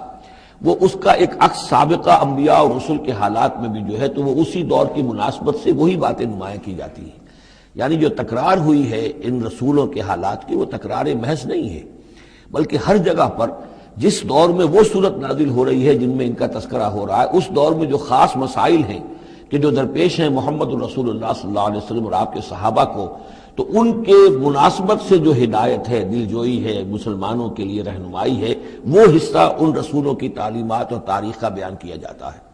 اب یہاں مکے میں بھی شکل یہ ہو چکی تھی کہ بقیہ سب قریش جو ہیں وہ حضور کے خلاف جو ہیں سخت غیظ اور غضب کے اندر مبتلا تھے، لیکن چونکہ حضور کے چچا ابو طالب یہ خاندان بنی ہاشم کے سردار تھے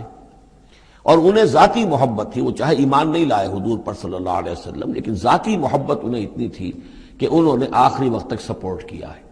اور قبائلی زندگی میں یہ ہوتا ہے کہ اگر کہیں کسی ایک خاندان کے کسی فرد کے اوپر کوئی ہاتھ اٹھایا جائے تو پھر وہ خاندان انتقام لیتا ہے۔ اس کا مطلب یہ ہوتا کہ وہ حضور کے خلاف وہ کوئی اقدام کرتے ہیں تو گویا کہ ان فائٹنگ شروع ہو جائے گی، داخلی خانہ جنگی شروع ہو جائے گی بنو ہاشم کی ان لوگوں کے خلاف کہ جو ہم حضور کو کوئی غضب پہنچائیں، نقصان پہنچائیں۔ یہ تحفظ ملا ہوا تھا محمد الرسول اللہ صلی اللہ علیہ وسلم کو اللہ تعالیٰ کی طرف سے۔ اگر خدا نہ خواستہ ابو لہب ہوتا اس سردار، تو کبھی کا حضور کے خلاف کوئی نہ کوئی اقدام وہ کر چکے ہوتے، لیکن چونکہ خاندان بنی ہاشم کی سرداری اس وقت تھی ابو طالب کے پاس، اور انہیں دلچسپی تھی اور محبت تھی، شفقت تھی حضور کے ساتھ، بلکہ کچھ عرصہ جو ہے حضور ان کے سائے عاطفت کے اندر انہوں نے گزارا بھی تھا۔ اس وجہ سے تو یہ نقشہ دکھایا جا رہا ہے کہ آج قریش کے مقابلے میں جس طریقے سے کہ بنو ہاشم کی سپورٹ اور حفاظت جو ہے وہ حضور کے لیے اللہ تعالیٰ نے اسے قلعہ بنا دیا ہے، یہی معاملہ اس وقت تھا کہ حضرت شعیب کا بھی خاندان ان کا پشت بنا تھا۔ وَلَوْلَا رَحْتُكَ، اگر تمہارا خاندان تمہارا پشت بنا نہ ہوتا اور تمہارا ساتھ نہ دے رہا ہوتا، لَرَجَمْنَاكَ، ہم کبھی کہ تمہیں سنسار کر چکے ہوتے۔ وَمَا أَنْتَ عَلَيْنَا بِعَزِيزٍ، اور ذاتی طور پر تم ہم پر کوئی بھاری نہیں ہو، تو تمہاری کوئی حیثیت نہیں ہے۔ قَالَ يَا قَوْمِ رَحْتِي أَعَزُّ عَلَيْكُم مِّنَ اللَّهِ، انہوں نے کہا اے میری قوم کے لوگوں، کیا میرا یہ خاندان تم پر زیادہ بھاری ہے اللہ سے؟ میرا پشت بنا تو حقیقتاً اللہ ہے، تم اللہ سے نہیں ڈرتے، میرے خاندان سے ڈرتے ہو۔ اَرَحْتِي أَعَزُّ عَلَيْكُم مِّنَ اللَّهِ وَاتَّخَذْتُمُوهُمْ وَرَاءَكُمْ ظِهْرِيًّا، اللہ کو تو تم نے اپنی پیٹھوں کے پیچھے پھینکا ہوا ہے، بلایا ہوا ہے۔ یہ بھی بہت ہی اہم نفسیاتی نکتہ ہے۔ ہوتا یہ ہے کہ ہم دنیا میں ایسے مگن رہتے ہیں کہ اللہ کو ماننے کا عقیدہ تو ہے، لیکن اللہ مستحضر نہیں رہتا، یاد نہیں رہتا۔ یہ ہمارا پورا دنیا کا کاروبار چل رہا ہے، کاز اینڈ ایفیکٹ، علل ہیں، اسباب ہیں، ان کے نتائج نکل جاتے ہیں۔ تو جو کاز اینڈ ایفیکٹ کا جو سلسلہ چل رہا ہے، ہم اس میں اتنے گم ہوتے ہیں کہ مسبب الاسباب جو ہے وہ نگاہوں کے سامنے رہتا ہی نہیں۔ یا یہ کہ ہم اپنے کاموں میں اتنے مشغول ہیں، اپنے کام و دہن کی لذت جو ہے وہی ہمیں جو ہے کوئی فرصت نہیں لینے دیتی، یا یہ کہ بنیادی ضروریات جو ہے وہی ہمیں جو ہے اب کوئی فارغ نہیں ہونے دیتی، لہذا ہم گم ہو جاتے ہیں۔ کافر کی یہ پہچان کہ آفاق میں گم ہے، اور مومن کی یہ پہچان کہ گم اس میں ہے آفاق۔ لیکن یہ کافر کا معاملہ کیا ہوتا ہے؟ اللہ کو مانتے تو وہ بھی تھے، مانتے تھے مشرکین مکہ بھی، مانتے تو سب تھے اللہ کو، لیکن یہ کہ اللہ کو تو انہوں نے اوجھل کیا ہوا تھا، آنکھ اوجھل پہاڑ اوجھل۔ تم اللہ سے نہیں ڈرتے، میرے خاندان سے ڈرتے ہو۔ وَاتَّخَذْتُمُوهُ وَرَاءَكُمْ ظِهْرِيًّا، اللہ کو تو تم نے اپنی پیٹھوں کے پیچھے پھینکا ہوا ہے، یعنی اسے تو نسیہ منسیہ کیا ہوا ہے، اس کی طرف تمہارا ذہن ہی نہیں ہے۔ ان ربی بما تعملون محیط، جبکہ میرا رب جو کچھ کہ تم کر رہے ہو اس کا احاطہ کیے ہوئے، تمہارا گھیراؤ کیے ہوئے اللہ، تم اس کی گرفت سے نکل کر نہیں جا سکتے۔ وَيَا قَوْمِ اعْمَلُوا عَلَىٰ مَكَانَتِكُمْ إِنِّي عَامِلٌ، اور اے میری قوم کے لوگوں، کرو جو کچھ کر سکتے ہو اپنی جگہ پر، میرے خلاف جو کر سکتے ہو، جو ریشہ دوانیاں کر سکتے ہو، جو اقدام کر سکتے ہو۔ یہ چیلنجنگ انداز جو ہے ان آخری صورتوں میں آپ کو نظر آ رہا ہے، سورہ نام سے چلا آ رہا ہے،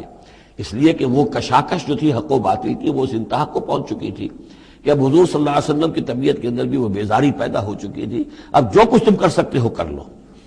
انی عامل، اپنا سا جو میں کر سکتا ہوں میں کر رہا ہوں، جو کوشش مجھ سے بن آ رہی ہے میں کر رہا ہوں۔ سوف تعلمون، ان قریب تم جان لو گے، من یاتی ہے عذاب یخزیہ ہے، کون ہے وہ جس پر وہ عذاب آئے گا جو اسے رسوا کر دے گا، ومن ہوا کاذب، اور کون ہے وہ جو جھوٹا ہے، میں جھوٹا ہوں یا تم جھوٹے ہو۔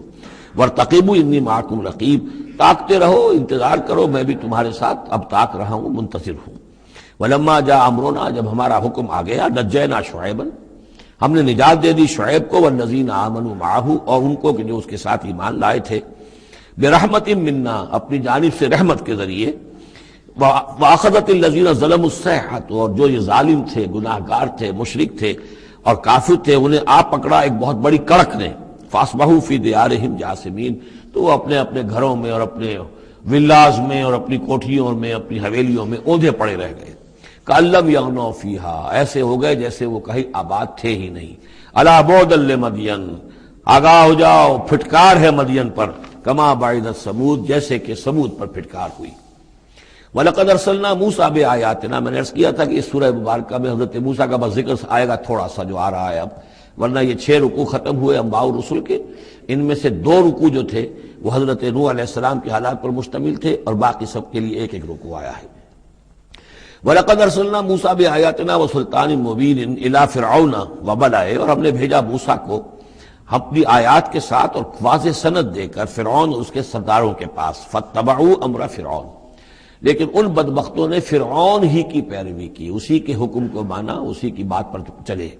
وَمَا أَمْرُ فِرْعَوْنَ بِرَشِيدٍ، حالانکہ وہ فرعون کا معاملہ جو ہے وہ کوئی کامیابی والی راہ نہیں تھی، ہدایت والی راہ نہیں تھی۔ یقدم قومہ یوم القیامہ، اب قیامت کے دن وہ آئے گا آگے آگے چلتا ہوا، اپنی قوم کی قیادت کرتے ہوئے آئے گا، آگے آگے آئے گا۔ یوم القیامت، پیچھے پیچھے اس کی قوم آ رہی ہوگی، فَأَوْرَدَهُمُ النَّارَ، اور پھر وہ لا کر آگ کے گھاٹ پر انہیں اتار دے گا، جہنم تک پہنچا دے گا۔ وَبِئْسَ الْوِرْدُ الْمَوْرُودُ، اور وہ بہت ہی برا گھاٹ ہے جس پر اترا جائے، جیسے کوئی پانی پینے کے لیے جانور آتے ہیں، ان کا کوئی سردار جو ہے وہ آگے آگے آ رہا ہو، سب گھاٹ پر وہ اپنے پھر پورے قافلے کو لے آتا ہے، اسی طریقے سے یہ جہنم کے گھاٹ پر، اس آگ کے گھاٹ پر لا اتارے گا فرعون اپنی قوم کو۔ وَأُتْبِعُوا فِي هَٰذِهِ لَعْنَةً، اور اس دنیا میں بھی ان پر لعنت جو ہے ان کے پیچھے لگا دی گئی، وَيَوْمَ الْقِيَامَةِ، اور قیامت کے دن بھی، بِئْسَ الرِّفْدُ الْمَرْفُودُ، برا ہے وہ انعام جو ان کو ملنے والا ہے۔ ذَلِكَ مِنْ أَنْبَاءِ الْقُرَىٰ، یہ ہیں ان بڑی بڑی بستیوں اور بڑے ملکوں کے اہم خبریں، نَقُصُّهَا عَلَيْكَ، جو کہ ہم آپ کو سنا رہے ہیں، بیان کر رہے ہیں آپ پر، منہا قائم و حسید، ان میں سے ایسی بھی ہیں جو ابھی قائم ہیں، موجود ہیں، اور ایسی بھی ہیں کہ جو بالکل ختم ہو گئی، معدوم ہو گئی۔ حسید کا لفظ اصل میں آتا ہے کھیتی کے لیے، جبکہ فصل کاٹ دی جائے، فصل کٹ گئی ہو تو جو منظر نظر آتا ہے وہاں پر جو ویرانی ہوتی ہے۔ تو بعض مقامات تو ایسے ہیں جہاں یہ قوم آباد تھی تو اب ان کا نام و نشان تک نہیں رہا، جیسے کہ قوم عاد کہاں تھی، اب ان کا نام و نشان نہیں، اگرچہ ابھی حال ہی میں سیٹلائٹ کے ذریعے سے ان کا جو شہر ہے اور شداد کی جو جنت تھی اس کے آثار مل گئے ہیں، لیکن یہ کہ وہ زیر زمین ہے، سطح زمین کے اوپر ان کا کوئی نام و نشان نہیں۔ لیکن یہ کہ جیسے سمود کے مسکن جو ہے وہ بھی موجود ہیں، منہا قائم و حسید، وما ظلمناہم ولکن ظلموا انفسہم، اور ہم نے ان پر کوئی ظلم نہیں کیا، انہوں نے اپنی جانوں پر خود ظلم اٹھایا۔ فما اغنت عنہم آلہتہم التی یدعون من دون اللہ، تو کچھ کام نہ آ سکے اور کچھ بچا نہ سکے انہیں ان کے وہ آلہہ، وہ معبود کہ جنہیں وہ پکارا کرتے تھے اللہ کے سوا، من شیء، کچھ بھی، لما جاء امر ربک، جب تیرے رب کا حکم آ گیا، وما زادوہم غیر تتبیب، اور انہوں نے کچھ اضافہ نہیں کیا ان کے حق میں مگر تباہی اور بربادی کا۔ وَكَذَلِكَ أَخْذُ رَبِّكَ إِذَا أَخَذَ الْقُرَىٰ، اور ایسے ہی ہوتی ہے پکڑ آپ کے رب کی اے نبی جب وہ پکڑتا ہے بستیوں کو، وَهِيَ ظَالِمَةٌ، جبکہ وہ ظالم ہوتی ہیں، گناہ گار ہوتی ہیں، ان میں گناہ کا اور معصیت کا عام چلن ہو جاتا ہے۔ إِنَّ أَخْذَهُ عَلِيمٌ شدید، یقیناً اس کی پکڑ جو ہے وہ بڑی دردناک بھی ہے، بڑی سخت ہے، جیسے کہ آخری پارے میں إِنَّ بَطْشَ رَبِّكَ لَشَدِيدٌ ان فی ذلک لآیۃ لمن خاف عذاب الآخرہ، یقیناً اس میں نشانی ہے ان کے لیے کہ جو آخرت کے عذاب سے ڈرتے ہوں۔ ذالک یوم مجموع لہ الناس، وہ دن ہے کہ جس کے لیے لوگوں کو لامحالہ جمع کیا جائے گا۔ وذالک یوم مشہود، اور وہ دن ہے پیشی کا، سب کو پیش ہونا ہے۔ وما نؤخرہ الی اجل معدود، اور ہم اسے ایک وقت معین تک کے لیے مؤخر کیے ہوئے ہیں، ایک وقت معین ہے اس کا، معدود ہے، گنتی کی گئی ہے اس کی، یہ نہیں ہے کہ کبھی نہیں آئے گا، آئے گا وہ دن۔ یوم یاتی، جس دن جب کہ وہ دن آ جائے گا، لا تکلم نفس الا باذنہ، کوئی ذی نفس زبان نہیں کھول سکے گا مگر اللہ کے اذن سے۔ فمنہم شقی و سعید، تو انسانوں میں سے شقی بھی ہوں گے، بدبخت بھی ہوں گے، سعید بھی ہوں گے، نیک بخت ہوں گے۔ فاما الذین شقوا، تو وہ لوگ کہ جو بدبخت ہیں، ففی النار لہم فیہا زفیر و شہیق، وہ آگ میں ہوں گے جس میں ان کو وہاں چیخنا چلانا ہے، دھارنا ہے اپنے درد سے، کرب سے۔ خالدین فیہا، اس میں وہ ہمیشہ ہمیش رہیں گے، ما دامت السماوات والارض، جب تک کہ رہے آسمان اور زمین، الا ما شاء ربک، سوائے اس کے کہ جو چاہے تیرا رب۔ یہ ذرا مشکلات القرآن میں سے یہ مقام ہے، یہ واحد مقام ہے کہ جہاں خالدین فیہا ابدا یا خالدین فیہا، اس میں کچھ استثناءات بھی آئی ہیں کہ کب تک یہ رہے گا، جہنم کب تک رہے گی، ما دامت السماوات والارض، جب تک آسمان اور زمین رہیں۔ اب اس سے مراد ابدیت بھی ہو سکتی ہے، اور اس میں کوئی اشارہ بھی ہو سکتا ہے کہ شاید کبھی کوئی وقت آئے کہ یہ جو آسمان اور زمین کی ایک تخلیق اللہ نے کی ہے، یہ ایک خاص اس کا نظام ہے، ایک وقت میں آ کر یہ نظام بدل جائے، پھر کوئی اور آسمان کوئی اور زمین تخلیق فرمائے۔ بہرحال اس وقت تک جب تک کہ یہ آسمان اور زمین باقی رہیں گے تو یہ جو جہنمی لوگ جو ہیں وہ جہنم میں رہیں گے۔ اس میں بھی ایک استثناء، الا ما شاء ربک، اللہ کا اختیار ہے، اگر کسی کو چاہے اس میں سے نکالنا تو اس کا اختیار مطلق ہے، جیسا کہ ہم نے عرض کیا کہ کئی دفعہ عرض کیا ہے کہ جیسے اہل سنت کے نزدیک اللہ تعالیٰ کے بارے میں ہم یہ نہیں کہہ سکتے کہ وہ اس پر عدل کرنا واجب ہے، لیکن یہ کہ وہ عدل کرے گا، اسی طریقے سے یہ بات کہ اللہ تعالیٰ کا اختیار مطلق ہے، وہ کسی کو چاہے تو نکال لے، لیکن ہم یہ جانتے ہیں کہ کفار کے لیے یہ جہنم جو ہے وہ ابدی ہے، اللہ نکالے گا نہیں، واللہ عالم۔ ان ربک فعال لما یرید، یقیناً آپ کا رب جو ہے جو ارادہ کر لے اس کو کر گزرنے والا ہے۔ واما الذین سعدوا، اور جو لوگ نیک بخت ثابت ہوں گے، ففی الجنۃ خالدین فیہا، اور وہ جنت میں رہیں گے ہمیشہ ہمیش، ما دامت السماوات والارض، جب تک رہے آسمان اور زمین، الا ما شاء ربک، سوائے اس کے کہ جو آپ کا رب چاہے، عطان غیر مجزوز، اور یہ جو بخشش ہے یہ بے انتہا ہوگی، اس کا خاتمہ کبھی نہیں ہوگا۔ یہ اضافی لفظ جنت کے لیے آ رہا ہے کہ جو دوزخ کے لیے نہیں آیا۔ یہ جو ذرا سا باریک باریک فرق ہوتا ہے، پھر اس سے بڑے فلسفیانہ نکتے نکلتے ہیں، اس سے پھر محققین نے، علماء نے جو ہیں پھر بہت سے دلائل استدلال کیے ہیں۔ چنانچہ حافظ ابن تیمیہ رحمہ اللہ اور شیخ ابن عربی دونوں کی ایک رائے ہے جو اہل سنت کا جو عام اجماعی عقیدہ ہے اس سے مختلف ہے۔ اہل سنت کا اجماعی عقیدہ یہ ہے کہ جنت اور دوزخ دونوں ابدی ہیں، ہمیشہ ہمیشہ ہمیشہ ہمیشہ، کوئی اختتام نہیں ہے نہ جنت کا نہ دوزخ کا۔ لیکن امام ابن تیمیہ رحمہ اللہ اور شیخ اکبر جو صوفیاء کے ہیں، شیخ ابن عربی، اگرچہ ان دونوں میں بڑی بود ہے بہت سی چیزوں کے اندر، اور امام ابن تیمیہ جو ہے وہ بہت ہی سخت تنقید کرتے ہیں اور سخت الفاظ استعمال کرتے ہیں شیخ ابن عربی کے لیے، محی الدین ابن عربی، لیکن یہ کہ اس معاملے میں ان دونوں کی رائے ایک ہے، اور وہ یہ ہے کہ جنت تو ابدی ہے، دوزخ ابدی نہیں ہے۔ ایک وقت آئے گا، چاہے وہ ارب سال کے بعد آئے، وہ ابد ہمارے اعتبار سے ابدی ہو، ہمارے اعتبار سے انفائنائٹی ہوگا، لیکن یہ کہ ایک وقت آئے گا کہ جہنم ختم ہو جائے گی۔ یہ ان کی رائے ہے، واللہ اعلم۔ فلا تک فی مریۃ مما یعبد ہؤلاء، تو تمہیں کوئی شک نہ رہے ان چیزوں کے بارے میں جن کو یہ لوگ پوج رہے ہیں۔ ما یعبدون الا کما یعبد آباؤہم، نہیں پوج رہے یہ مگر ایسے ہی جیسے کہ ان کے آباء و اجداد پوجتے رہے ہیں من قبل، اس سے پہلے۔ وَإِنَّا لَمُوَفُّوهُمْ نَصِيبَهُمْ غَيْرَ مَنقُوص، اور ہم انہیں ان کا جو اجر اور ثواب اور ان کا بدلہ ہے، حق ہے، پورا دے دیں گے بغیر کسی کمی کے۔ وَلَقَدْ آتَيْنَا مُوسَى الْكِتَابَ فَاخْتُلِفَ فِيهِ، اور موسیٰ کو ہم نے کتاب دی تھی پھر اس میں اختلافات پیدا کر دیے گئے۔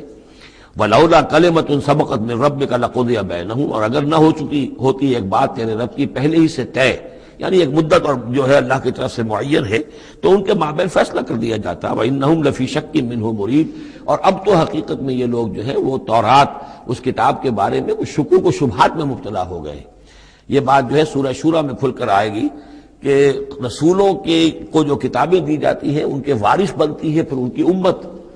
اور جب یہ اس امت کے اندر جب زوال آتا ہے، اضمحلال آتا ہے، بے عملی آتی ہے، تو اس بے عملی کے نتیجے میں پھر ایک نتیجہ یہ نکلتا ہے کہ پھر کتاب کے بارے میں بھی یقین پورا ان کے اندر نہیں رہتا کہ یہ واقعتاً اللہ کی کتاب ہے،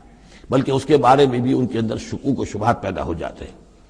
وَإِنَّ كُلًّا لَمَّا لَيُوَفِّيَنَّهُمْ رَبُّكَ أَعْمَالَهُمْ، اور لازماً یہ جتنے بھی لوگ ہیں ان سب کو اے نبی آپ کا پروردگار ان کے اعمال کا پورا اجر دے گا، بدلہ دے گا۔ انہ بما یعملون خبیر، جو کچھ یہ کر رہے ہیں وہ اس سے باخبر ہے۔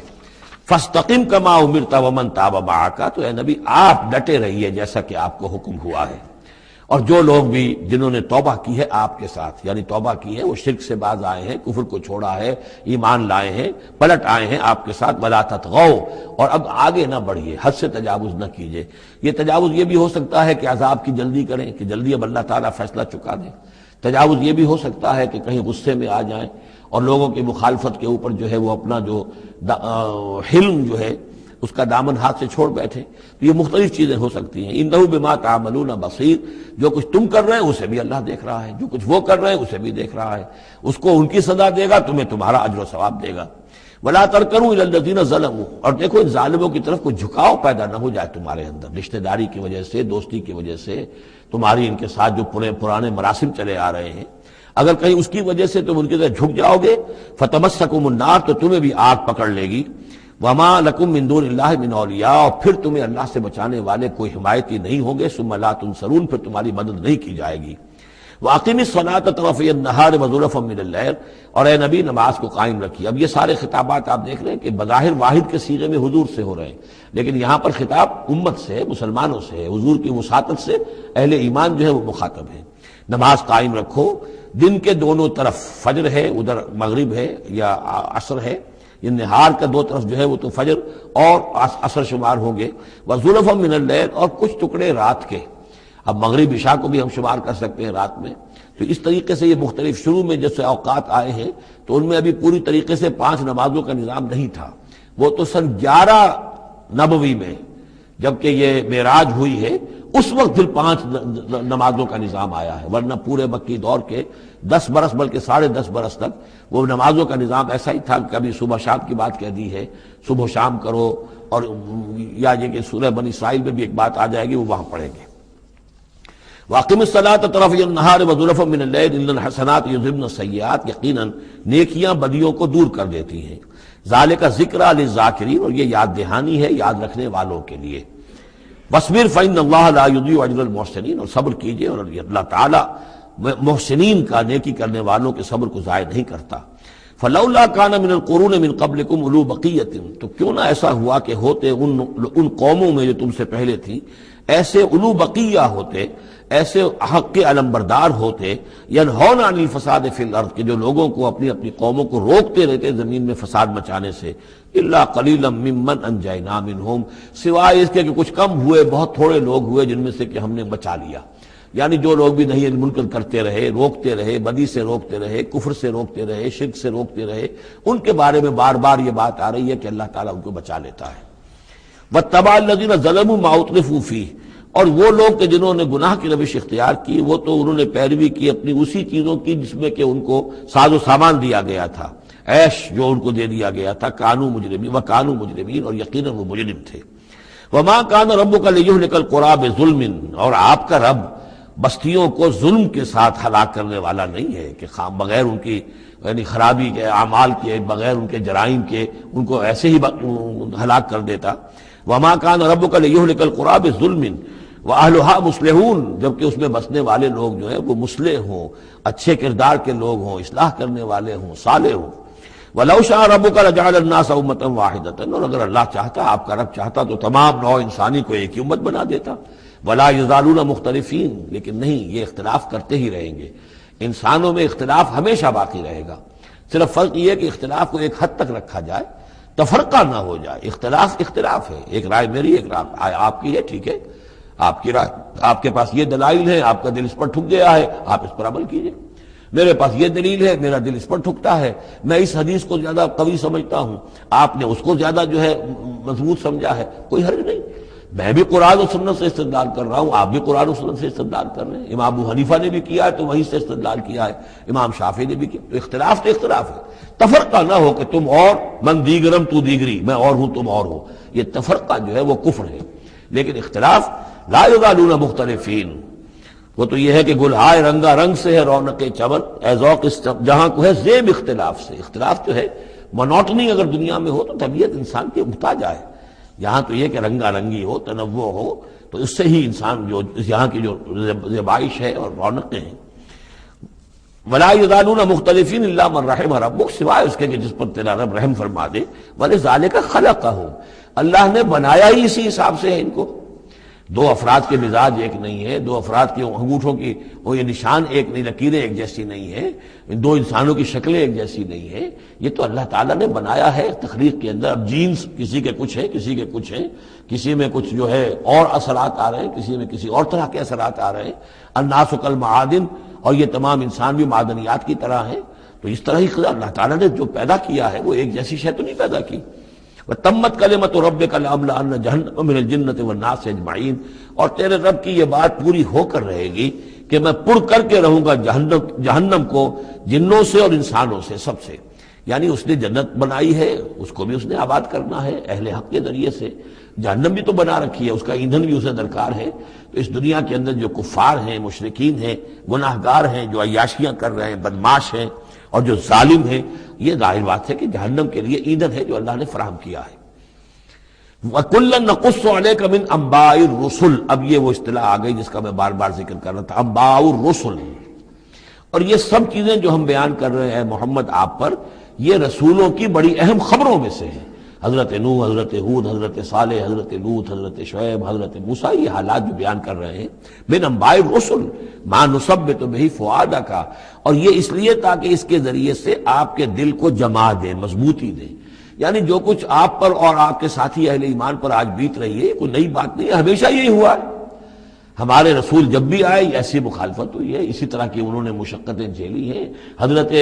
شعیب کو بھی یہی کہا گیا کہ اگر تمہارا خاندان نہ ہوتا تو ہم کبھی کہ تمہیں جو ہلاک کر چکے ہوتے، تو اگر اسی صورت سے آ جائے محمد صلی اللہ علیہ وسلم آپ دو چار ہیں تو یہ کوئی نئی بات نہیں ہے، یہ تو گویا کہ اس راستے کے یہ تو لازمی جو ہے اس کے حالات ہیں۔ تو اس سے یہ کہ دل کو تثبیت ہوتی ہے کہ بالآخر کامیاب کون ہوا، آیا حضرت شعیب کی قوم کامیاب ہوئی یا حضرت شعیب کامیاب ہوئے؟ تو بالآخر کامیابی اے نبی آپ کی اور آپ کے ساتھیوں کی ہے۔ وَجَاءَكَ فِي هَذِهِ الْحَقُّ، اور اس قرآن میں یا اس سورہ مبارکہ میں آپ کے پاس حق آ گیا ہے، وَمَوْعِظَةٌ، اور نصیحت آ گئی ہے، وذکرہ، اور یاد دہانی آ گئی ہے، للمومنین، اہل ایمان کے لیے۔ وَقُلْ لِلَّذِينَ لَا يُؤْمِنُونَ، اور کہہ دیجئے ان لوگوں سے جو ایمان نہیں رکھتے، اعملوا علی مکانتکم، کر لو اپنے مقام پر جو کچھ کر سکتے ہو، اب کوئی اختلاف، کوئی بھی اپنا دقیقہ فروگزاشت نہ رکھو، میری مخالفت میں، میری جو بھی تم دشمنی میں کر سکتے کر گزرو، انا عاملون، ہم بھی اب کر رہے ہیں جو کچھ ہم کر سکتے ہیں، وانتظروا انا منتظرون، تم بھی انتظار کرو کہ اللہ تعالیٰ کیا فیصلہ سناتا ہے اور آخری بات کیا آتی ہے، اور ہم بھی منتظر ہیں۔ وَلِلَّهِ غیب السماوات والارض، اور اللہ ہی کے لیے ہے آسمانوں اور زمین کا تمام چھپی باتیں اور تمام چھپے خزانے۔ وَإِلَيْهِ يُرْجَعُ الْأَمْرُ كُلُّهُ، اور کل کا کل معاملہ بالآخر اسی کی جانب لوٹا دیا جائے گا۔ فَاعْبُدْهُ، بس اسی کی بندگی اور پرستش کیجئے، وَتَوَكَّلْ عَلَيْهِ، اور اسی پر توکل کیجئے، آپ کا اعتماد اور بھروسہ اسی کی ذات پر ہو۔ وَمَا رَبُّكَ بِغَافِلٍ عَمَّا تَعْمَلُونَ، اور یقیناً آپ کا رب غافل نہیں ہے اس سے کہ جو آپ کر رہے ہیں۔ یہاں اللہ کے فضل و کرم سے سورہ ہود مکمل ہوئی۔ جیسا کہ میں نے عرض کیا تھا کہ